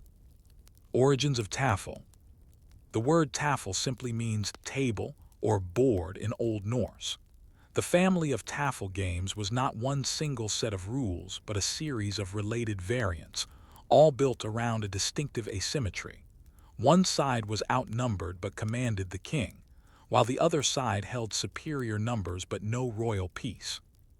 The earliest origins are uncertain, but archaeological evidence suggests Tafel may have developed around the 4th century CE, spreading with Germanic and Nordic tribes. The Romans brought board games north, including Latrunculi, a soldier capture game. From these influences, northern peoples shaped their own forms, suited to their culture of warfare and kingship.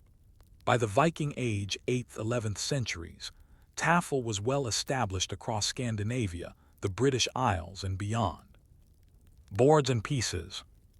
Tafel boards varied in size, with common forms ranging from 7x7 to 13x13 squares. The most famous, etched, often used an 11x11 grid. At the center sat the king, surrounded by a small defending force. The attackers occupied the edges, their superior numbers forming a threatening perimeter. The pieces were typically simple, small carved stones, bone counters, or wooden pegs. Some were more elaborate, crafted from ivory or glass, testifying to the game's prestige in certain contexts.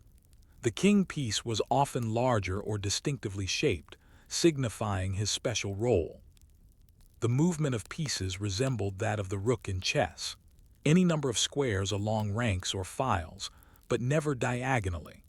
The king's goal was to escape to the edges or corners of the board, while the attacker sought to capture him by surrounding him on all sides.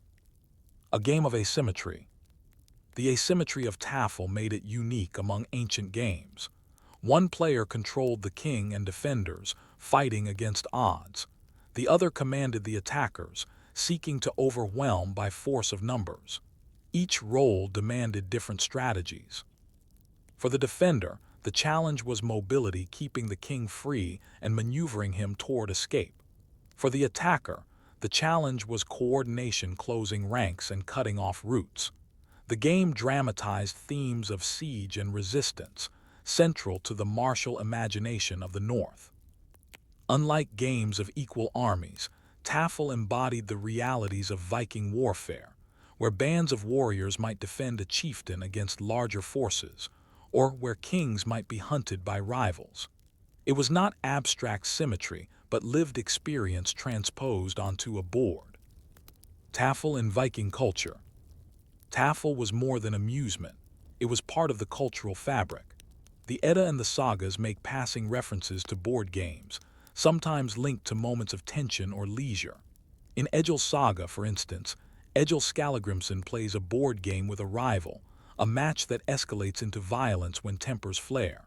Such stories suggest that Tafel carried weight, a pastime suitable for warriors and chieftains, reflecting their world of conflict and honor. Burials also testify to the game's importance. Archaeologists have uncovered Tafel pieces in graves across Scandinavia, England, Ireland, and the Isle of Man. To be buried with gaming pieces was to carry leisure and strategy into the afterlife, a mark of status as well as a reminder of worldly skills. Encounters across the sea. As Vikings traveled, raided, and settled, they carried Tafel with them. Boards and pieces have been found in excavations from Dublin to York, from Orkney to Greenland. In the British Isles, the game took root among both Norse settlers and local populations. The famous Lewis chessmen, though often associated with chess, also testify to the overlapping traditions of northern board play. In Ireland, the game was known as brandub. In Wales, as talbwood. Each variant preserved the core idea of a king's escape, but with local rules and names. This diffusion shows how deeply the game resonated across cultures, adaptable yet distinctive. Lessons of kingship. For Viking and medieval Scandinavian culture, the symbolism of Tafel was clear. The king was the axis of the game, just as kingship was the axis of society. The defenders embodied loyalty and sacrifice, willing to fight against overwhelming odds. The attackers embodied the inevitability of danger, the rival warbands and hostile forces that always threatened a ruler's position. To play Tafel was to rehearse these realities in miniature. Each game was a parable of kingship, leadership under siege, the precariousness of power, the thin line between survival and defeat. It was entertainment, yes, but also cultural reflection. The mystery of the rules. One of the enduring puzzles for historians is the precise rules of Tafel. Unlike chess, which was codified in texts, Tafel's rules were passed orally and varied by region. Many details remain uncertain. How exactly could the king escape? Were corner squares required or any edge? How many defenders and attackers were standard? Did the king have special powers? Manuscripts from later centuries, especially in Wales and Iceland, record fragments of rules, but much remains debated. Modern reconstructions rely on archaeological finds and comparative study. What is certain is that Tafel was widespread and popular, shaping the mental landscapes of Viking and medieval players alike. A pause at the fire. So imagine again the Viking longhouse. The game unfolds, the defenders maneuvering desperately, the attackers closing in. Around the board, others watch, advising, jesting, debating strategy. The fire flickers, the sea wind rattles the walls, and outside, real kings and warriors face dangers as pressing as those enacted in miniature on the board. And you are left to wonder, how did such a game, so deeply embedded in northern culture, fare when a new arrival chess began its march across Europe? Could Tafel endure in the face of this foreign rival, or was it destined to fade into memory, leaving only fragments for us to piece together? The fire of the Viking longhouse fades into embers, yet the game of Tafel does not remain confined to Scandinavia. It spreads outward across seas and kingdoms, carried by trade, warfare, and migration. In this spread, Tafel reveals its adaptability. Its boards and rules shift in different lands, creating a patchwork of regional forms. Yet everywhere, its central drama remains the same. A king hemmed in by enemies, fighting to escape. Tafel in the British Isles. When Vikings settled in Ireland, Scotland, and England, they brought their games with them. Archaeological finds confirm this. Gaming boards and pieces have been uncovered in Dublin, York, and Orkney. The Irish called their version brandub, while the Welsh referred to theirs as talbwood. Each variant adjusted the board size and escape conditions, but all revolved around the defense and flight of the king. The Irish brandub, played on a 7x7 board, was smaller and faster than the common Scandinavian etched. The Welsh talbwood, mentioned in medieval law codes, used larger boards and sometimes elaborate pieces. These adaptations show how local cultures reshaped Tafel to suit their own rhythms of play. The game also entered the world of medieval literature. In Welsh poetry, references to talbwood appear alongside depictions of feasting and storytelling, marking it as part of elite leisure.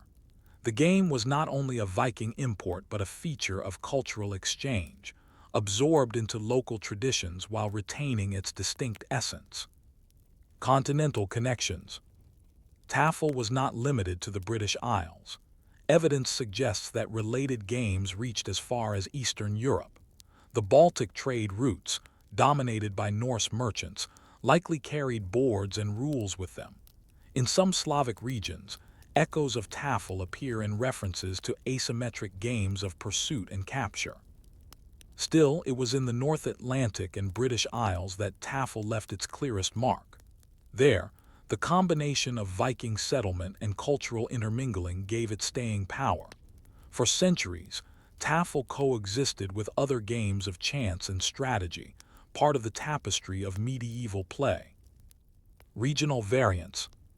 One of the most intriguing aspects of Tafel is the sheer variety of its forms. Excavations and manuscripts suggest at least half a dozen recognized variants, each with its own board dimensions and rules. Tafel, Scandinavia, 11x11 or larger, the best documented form, with a central king and numerous attackers. Brandub, Ireland, 7x7, a compact version, faster and sharper. Talbwood, Wales, 11x11 or 13x13, recorded in 16th century manuscripts, though likely played much earlier. Alea Evangeliae, England, 19x19, a Christianized variant recorded in a Winchester manuscript, where the board was reinterpreted as an allegory of the four Gospels. Ardrei, Scotland, 7x7 or 9x9, played in the Hebrides and Highlands, surviving into modern times. These variants reflect both continuity and creativity. The core idea of king versus attackers remained, but each culture shaped the game differently, sometimes for speed, sometimes for symbolism, sometimes for sheer spectacle. The symbolism of siege. At its heart, Tafel was a game of siege. One side sought to surround and trap, the other sought to break free. This theme resonated deeply with medieval experience. Castles and strongholds were besieged across Europe, and kings lived under constant threat of capture or death. To play Tafel was to rehearse these realities in abstraction, to stage the drama of siege and escape without bloodshed. For Viking warriors, the symbolism was especially potent. The king's escape mirrored the importance of leadership in battle, while the attackers reflected the dangers of overwhelming force. Each game was a parable of loyalty, cunning, and the precariousness of power. The clash with chess. Yet even as Tafel flourished, change was coming. By the 11th and 12th centuries, chess had begun to spread into northern Europe. Arriving from the Islamic world through Spain and Sicily, it carried with it a different vision of strategy, symmetrical armies, codified rules, and intellectual prestige. Compared to chess, Tafel seemed archaic. Its rules varied from place to place, and its asymmetry raised questions of fairness. Chess, by contrast, was consistent and balanced. Every piece had a defined role, and both players began with equal forces. Nobles, eager to align themselves with continental fashions, embraced chess. Its association with scholarship and refinement gave it cultural weight that Tafel lacked. Monks and scholars wrote treatises on chess, while Tafel remained an oral tradition, its rules seldom recorded. Resistance and persistence. Still, Tafel did not vanish overnight. In remote regions of Scotland, Ireland, and Scandinavia, it persisted for centuries. In the Hebrides, Ardrei survived into the 18th and even 19th centuries as a folk game. In parts of Scandinavia, echoes of Tafel endured in rural play, long after chess had conquered the courts. This persistence reflects the game's deep roots in northern culture. It was not easily displaced, even as elites turned to chess. For common folk, Tafel remained a familiar companion, played on homemade boards with simple pieces, passed down from one generation to the next. Christian adaptations. One fascinating example of Tafel's survival in a changing world is the Alea Evangeliae manuscript from Winchester, dating to the 12th century. This variant placed Tafel within a Christian allegorical framework, linking the board structure to the Gospels and the spread of the word. Here, a pagan game of kings and warriors was reframed as a sacred allegory, showing how cultural shifts did not erase Tafel but reinterpreted it. This Christianization may have been an attempt to preserve the game in an era when chess was gaining dominance. By giving Tafel theological meaning, its defenders could argue for its continued relevance. Yet ultimately, the appeal of chess proved stronger. A changing landscape of play. By the late Middle Ages, Tafel had been eclipsed in most of Europe. Chess became the game of courts and monasteries, while dice and card games filled taverns. Tafel lingered in the margins, remote villages, isolated islands, oral traditions. Its decline illustrates how games, like languages and customs, can rise and fall with cultural currents. And yet, Tafel left a legacy. Its asymmetric structure anticipated later games of pursuit and escape, from fox and geese to modern strategy puzzles. Its symbolism of siege and kingship shaped medieval imagination, even as chess redefined strategic play. A moment of tension. Picture then a 13th century household in Wales. On one table, nobles lean over a chessboard, debating the slow moves of bishops and counselors. On another, villagers gather around a talwood, watching the defenders struggle to guide their king toward safety. Two traditions coexist, one rising, the other fading. And you might ask, what does it mean when one game supplants another? Was Tafel's decline inevitable in the face of chess's elegance and symmetry? Or did it represent a deeper shift in the way medieval people imagined conflict, kingship, and order itself? The boards once etched into Viking longhouses, Irish monasteries, and Welsh courts have long since faded. Yet the memory of Tafel lingers, not in steady continuity like chess, but in faint echoes scattered across time. Its decline was gradual, its survival patchy, its rediscovery a story of antiquarians and enthusiasts piecing together fragments from sagas, law codes, and archaeological finds. The eclipse by chess. By the 13th and 14th centuries, chess was entrenched in Europe. Its equal armies, codified rules, and symbolic hierarchy aligned neatly with feudal society and the intellectual currents of the age. Chess had texts, strategies, and written commentary. Tafel had none.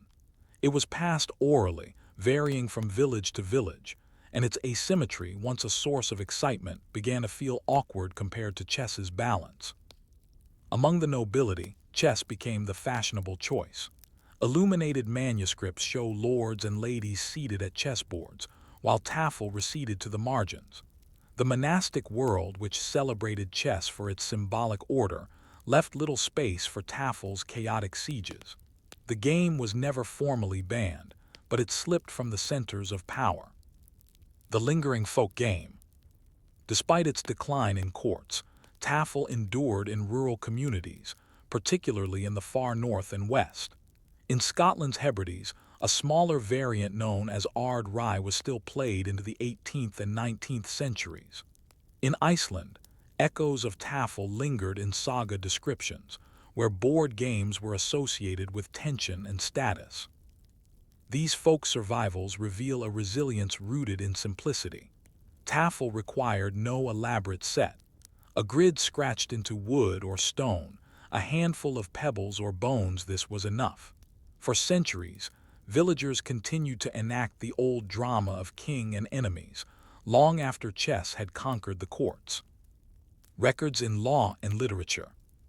Part of Tafel's survival comes not from play itself but from records. Welsh law codes mention talwood, specifying the value of boards and pieces in legal disputes. The Icelandic sagas describe gaming as part of daily life, sometimes with explosive consequences when rivalry spilled from board to battlefield. These glimpses confirm that Tafel was more than pastime. It was embedded in the rhythms of law, story, and culture.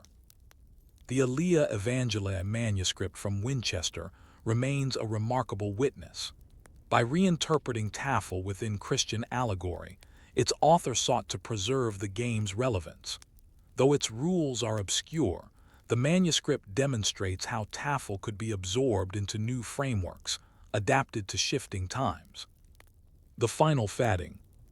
By the early modern period, however, Tafel had largely vanished from memory outside isolated folk contexts. Chess had not only eclipsed it but also rewritten the cultural landscape of play. Cards, introduced from the East, provided new diversions, while dice continued to dominate taverns. Tafel, once widespread, now survived only as curiosity. The Industrial Revolution and the rise of mass-produced board games in the 18th and 19th centuries further marginalized it. Chess and checkers became standards, while Tafel seemed forgotten. Yet in remote villages of Scotland and Scandinavia, fragments persisted, rules remembered by elders, boards carved into benches, echoes waiting to be rediscovered. Antiquarian rediscovery. In the 19th century, antiquarians began to notice Tafel again. Archaeological excavations uncovered gaming pieces in Viking graves, sparking speculation about their use. Scholars puzzled over saga references, connecting them to asymmetric board games. Ethnographers recorded elderly Scots and Norwegians playing local variants, preserving rules that might otherwise have been lost. This rediscovery transformed Tafel into an object of study. No longer a living tradition, it became a historical puzzle. Scholars compared variants, reconstructed rules, and debated details. Was the king strong or weak? Did he escape to edges or corners? How many attackers were standard? These questions animated discussions well into the 20th century. Modern reconstructions. Today, Tafel has experienced a modest revival. Historical reenactment groups, Viking festivals, and gaming enthusiasts have reconstructed its rules and boards. Modern etched Tafel sets are sold online, often with decorative Norse motifs. Though the game is no longer widely known, it has found a niche as part of heritage culture, a way to connect with the Viking past. Players are often struck by its tension. The asymmetry creates drama unlike chess.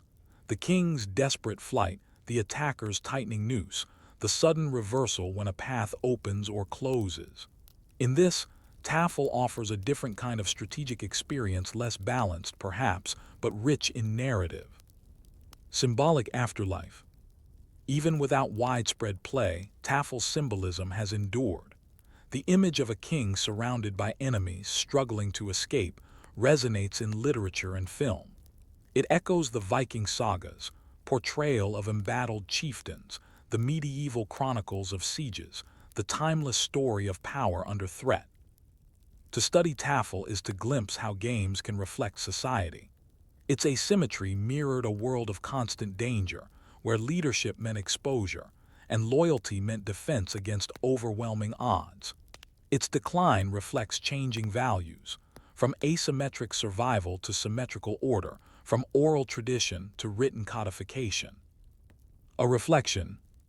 So when you see a reconstructed Tafel board with its central king and scattered defenders, you are not merely looking at a game. You are looking at a window into Viking thought. Kingship as peril, loyalty as sacrifice, survival as desperate maneuver. Tafel may have vanished from everyday play, but its faint echoes remain in sagas, in law codes, in carved boards and burial goods. Its rediscovery reminds us that history is not only in chronicles of kings and battles, but also in the games people played by the fire, passing the long nights with strategy and story. And you might wonder, how many other games, how many other pastimes of forgotten peoples lie buried still, waiting to be uncovered, their rules half remembered, their meanings obscured, their boards carved faintly into the stone of history. Story 6, Tables and Tablet, The Many Lives of Backgammon. Imagine the clatter of dice against a wooden table, the rattle of small counters sliding across narrow tracks, and the murmured calculations of players leaning in close to a shared board. This is not the silence of chess or the solemnity of Tafel. This is a game of movement, chance, and risk. The family of games known in medieval Europe as tables, a direct ancestor of what we now call backgammon. Unlike chess or Tafel, tables thrived on unpredictability, combining strategy with the roll of dice. For centuries, it was one of the most popular games in Europe. played by emperors, monks, merchants, and commoners alike. Roman origins. The roots of backgammon stretch deep into antiquity. The Romans played a game called tabula, board, closely related to an even older Greek game known as pedia or plakodo. Roman tabula used a board divided into 24 points and 30 counters, moved according to the throws of dice. It was, in essence, already the structure of modern backgammon. The game's popularity in Rome is well attested. The Emperor Claudius was so fond of tabula that he wrote a treatise on it, now lost. Graffiti from Pompeii depicts boards and dice, confirming that the game was part of everyday life. Soldiers played it in camps, citizens in taverns, nobles in villas. The roll of dice, the movement of pieces, the tension between luck and skill, all of this resonated with Roman sensibilities, where fortuna was both revered and feared. From empire to early medieval Europe. When the Roman Empire fragmented, tabula did not disappear. Instead, it migrated into the cultures of medieval Europe, adapting as it went.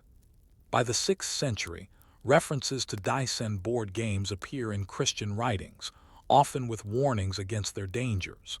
The Venerable Bede, writing in the 8th century, mentioned board games as part of learned leisure, though monks often faced prohibitions against gambling. By the early Middle Ages, the game was known simply as tables across much of Europe. The structure 2 players, each with 15 pieces, racing to move them around the board and bear them off remained recognizable. Dice dictated movement, introducing an element of chance absent from chess or taffel. The allure of chance. It is worth pausing to consider why tables proved so enduring. Chess and taffel appealed to the intellect, rewarding calculation. Dice games, by contrast, were often dismissed as pure chance, the pastime of gamblers. But tables struck a balance. Luck determined movement, yet strategy decided how best to respond. Should you expose a piece to speed progress, risking capture? Should you block your opponent, delaying their advance? Should you play aggressively or defensively? Each decision was shaped by fortune, but guided by judgment. This blend of chance and skill made tables endlessly replayable, unpredictable yet satisfying. Tables in the medieval world. By the 11th and 12th centuries, tables had spread widely. It appeared in courtly circles, in monastic records, and even in legislation. Laws sometimes forbade monks and clerics from playing dice games, yet tables remained tolerated in some monasteries as an intellectual diversion. In noble courts, it was a staple of entertainment, played alongside chess. The game's popularity can be traced in manuscripts.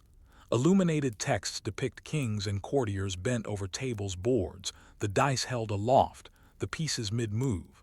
Writers of the time referenced the game in poetry and allegory. Like chess, tables came to symbolize aspects of life, the fickleness of fortune, the interplay of order and chaos. The language of play. From these medieval contexts, we see how tables acquired its vocabulary. The Latin tabula simply meant board, but in practice it referred to this particular kind of dice game. Over time, regional variations developed, each with slightly different rules or boards.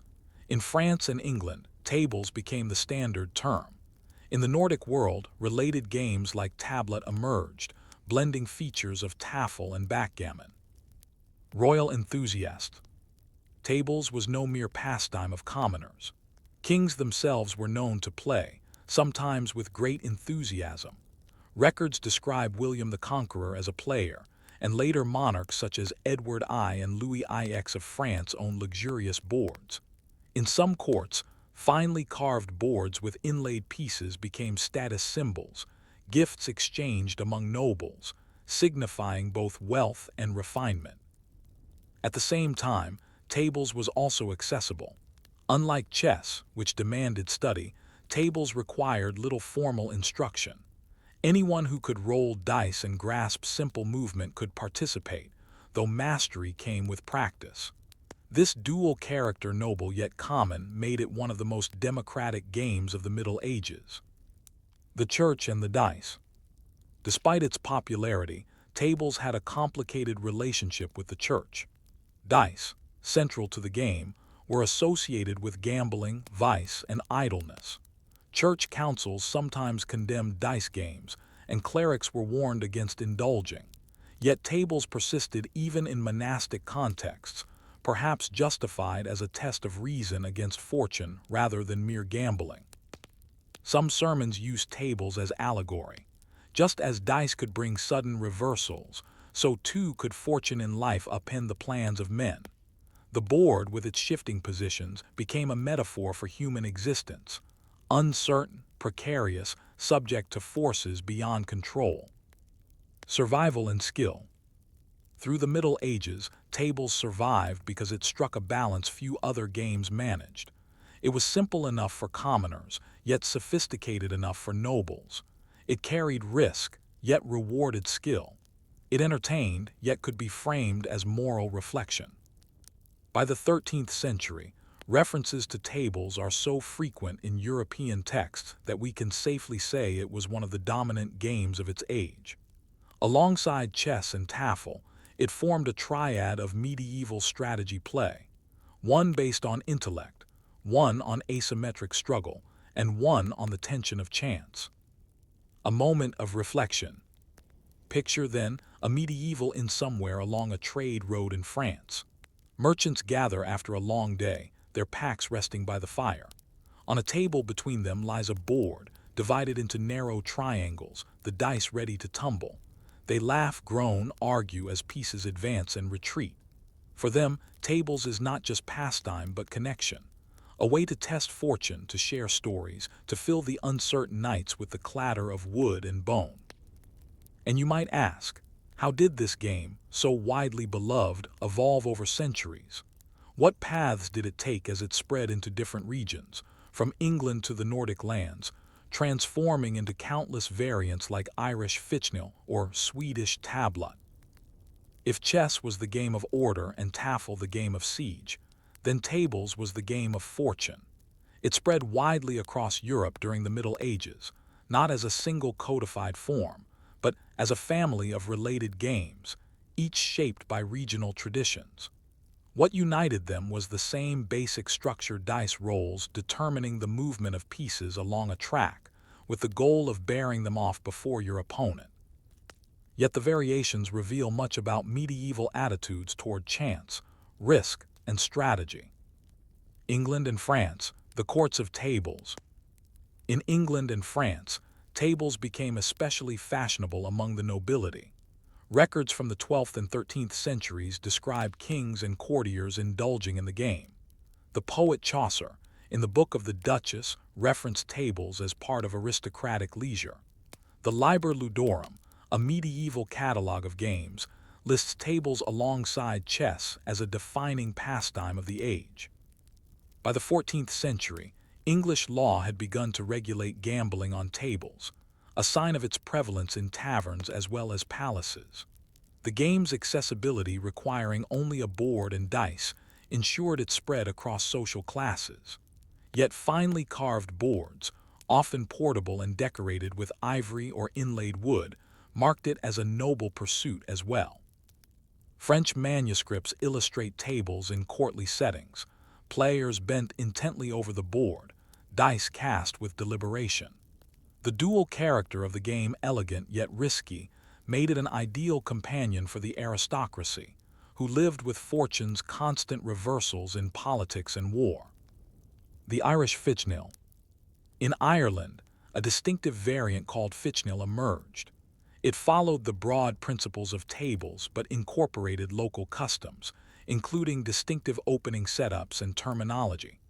Although fewer detailed records survive, references in Gaelic sources confirm that the game was known and played widely.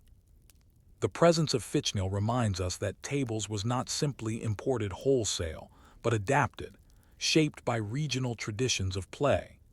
Just as taffel had taken root in Ireland as brandub, so too did tables assume an Irish guise. The Nordic tablet. Perhaps the most intriguing regional variant was tablet, preserved in the 18th century by the Swedish naturalist Carl Linnaeus. While traveling in Lapland in 1732, Linnaeus recorded a game played by the Sami people that combined elements of taffel and tables. The game used dice and a backgammon-like board, but also retained the asymmetry of a central king surrounded by enemies. Linnaeus' description is invaluable, offering a rare glimpse of how these gaming traditions intermingled. Tablet seems to have been a bridge between the world of Viking taffel and the dice-based culture of tables, showing that medieval games were not rigid categories but fluid traditions that merged and reshaped over time. Dice and fortune. At the heart of tables lay the dice. Unlike chess or taffel, where all outcomes were determined by skill, tables introduced the unpredictable element of chance. To medieval players, this was not a weakness but part of the game's allure. Life itself was governed by fortune harvests, battles, marriages, all subject to sudden turns. Tables offered a miniature version of this reality, a way to grapple with fortune in controlled form. Yet dice also carried a stigma. Preachers railed against them as tools of the devil, instruments of vice and gambling. Dice games were banned in some regions, especially for clerics. Still, tables endured, often justified as a game of both chance and skill. Unlike pure dice games, it required judgment, positioning, and foresight. Tables in taverns. For common folk, tables was a staple of taverns and inns. Portable boards could be carried easily, and dice were ubiquitous. Travelers might settle disputes or pass the time with a few games. Gambling was frequent, with wagers of coins, food, or drink. This tavern setting gave tables a rowdy reputation, contrasting with the solemn air of chess in monasteries or taffel in noble halls. The clatter of dice, the cheers and groans of players, the shifting fortunes of the game all contributed to its lively atmosphere. Yet even here, tables was more than chance. Skilled players learned to read probabilities, to calculate risks, to anticipate their opponent's choices. A lucky roll could change the game, but so too could clever play. The courtly tables. Meanwhile, in courts and noble households, tables acquired a more refined character. Boards were often ornately decorated, sometimes folding into boxes to store counters and dice. Noblemen and women played in private chambers, their games watched by attendants. Some boards survive today in museum collections, bearing intricate carvings and gilded details. For the nobility, tables was both entertainment and metaphor. The interplay of fortune and judgment mirrored their own lives, subject to the whims of war and politics yet shaped by their choices. The game's duality, common yet noble, risky yet strategic, made it uniquely suited to the medieval worldview. Strategies and writings. By the later Middle Ages, writers began to describe strategies for tables, much as they did for chess. These writings suggest that players were thinking seriously about the game, analyzing moves and probabilities. Although not as systematic as chess treatises, they reveal that tables was more than idle amusement. It was studied, discussed, and refined. Some texts even use tables as allegory. Just as a player must weigh risk against opportunity, so too must a ruler balance boldness with caution. Fortune could never be controlled entirely, but skillful play could tip the balance. The problem of fortune. For medieval thinkers, tables embodied a central tension, the role of fortune in human affairs. Dice symbolized randomness, yet strategy represented human agency. To play tables was to enact this tension, to accept the limits of control while still striving for mastery. This tension made tables controversial. Some clerics condemned it outright, seeing in the dice the hand of the devil. Others tolerated it, recognizing its strategic elements. In this way, tables mirrored broader debates about free will, fate, and divine providence, abstract questions given concrete form in a game of wood and bone. A world of variance. By the 14th and 15th centuries, tables existed in countless forms across Europe. Rules varied by region, but the essential structure remained constant. It was played in castles and taverns, monasteries and marketplaces. Unlike chess, which required careful study, tables was universal, accessible to anyone with dice and counters. And yet, for all its popularity, tables remained vulnerable. Its reliance on dice made it suspect to moral reformers, and its informality left it less codified than chess. It thrived in the moment, but left fewer written traces. An unresolved question. So you are left to wonder, why did tables, once so dominant, survive only as backgammon, while chess endured as the royal game? Was it the suspicion of dice, the lack of codified rules, or the slow transformation of leisure itself that pushed tables to the margins? Or was its very reliance on fortune both its greatest strength and its greatest weakness? The clatter of dice on wooden boards echoed for centuries across Europe. From Roman villas to medieval taverns, from noble courts to roadside inns, the game of tables was a companion to countless evenings. Yet by the late Middle Ages, the game was beginning to transform. Its decline in some places and its survival in others eventually gave rise to the modern game of backgammon. The story of this transformation reveals not only the resilience of a pastime, but also the ways in which leisure itself shifts across time. The waning of medieval tables. By the 15th century, chess was firmly established as the game of kings. It enjoyed prestige through treatises, allegories, and royal patronage.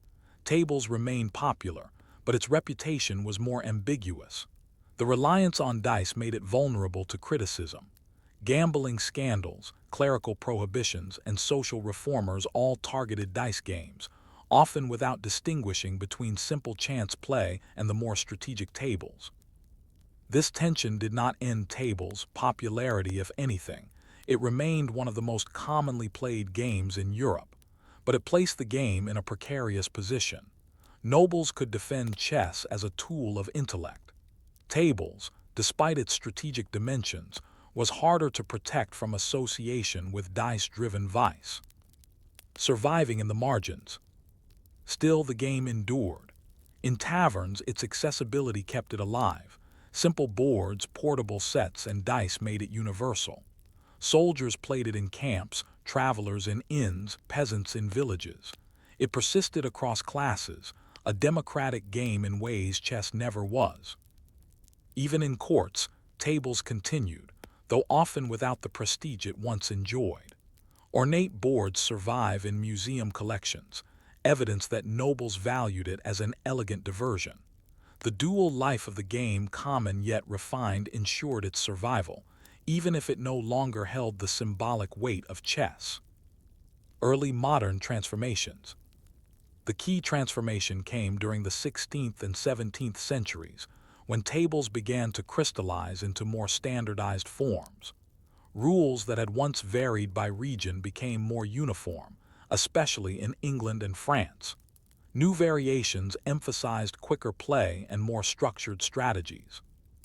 By the early 17th century, references to a game called backgammon appear in England.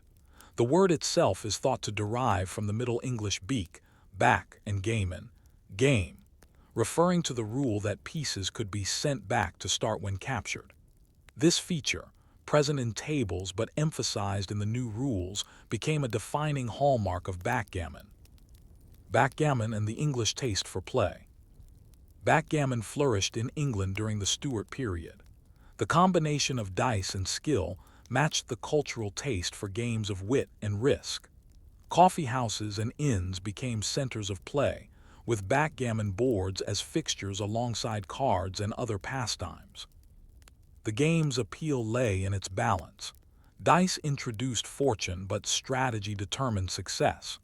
Players learned to calculate probabilities, anticipate roles, and plan for contingencies. It was unpredictable enough to be exciting, yet structured enough to reward experience. Continental variations. Meanwhile, in France and continental Europe, tables persisted in parallel forms. French variants like trick-track developed, with elaborate scoring systems and more complex strategies.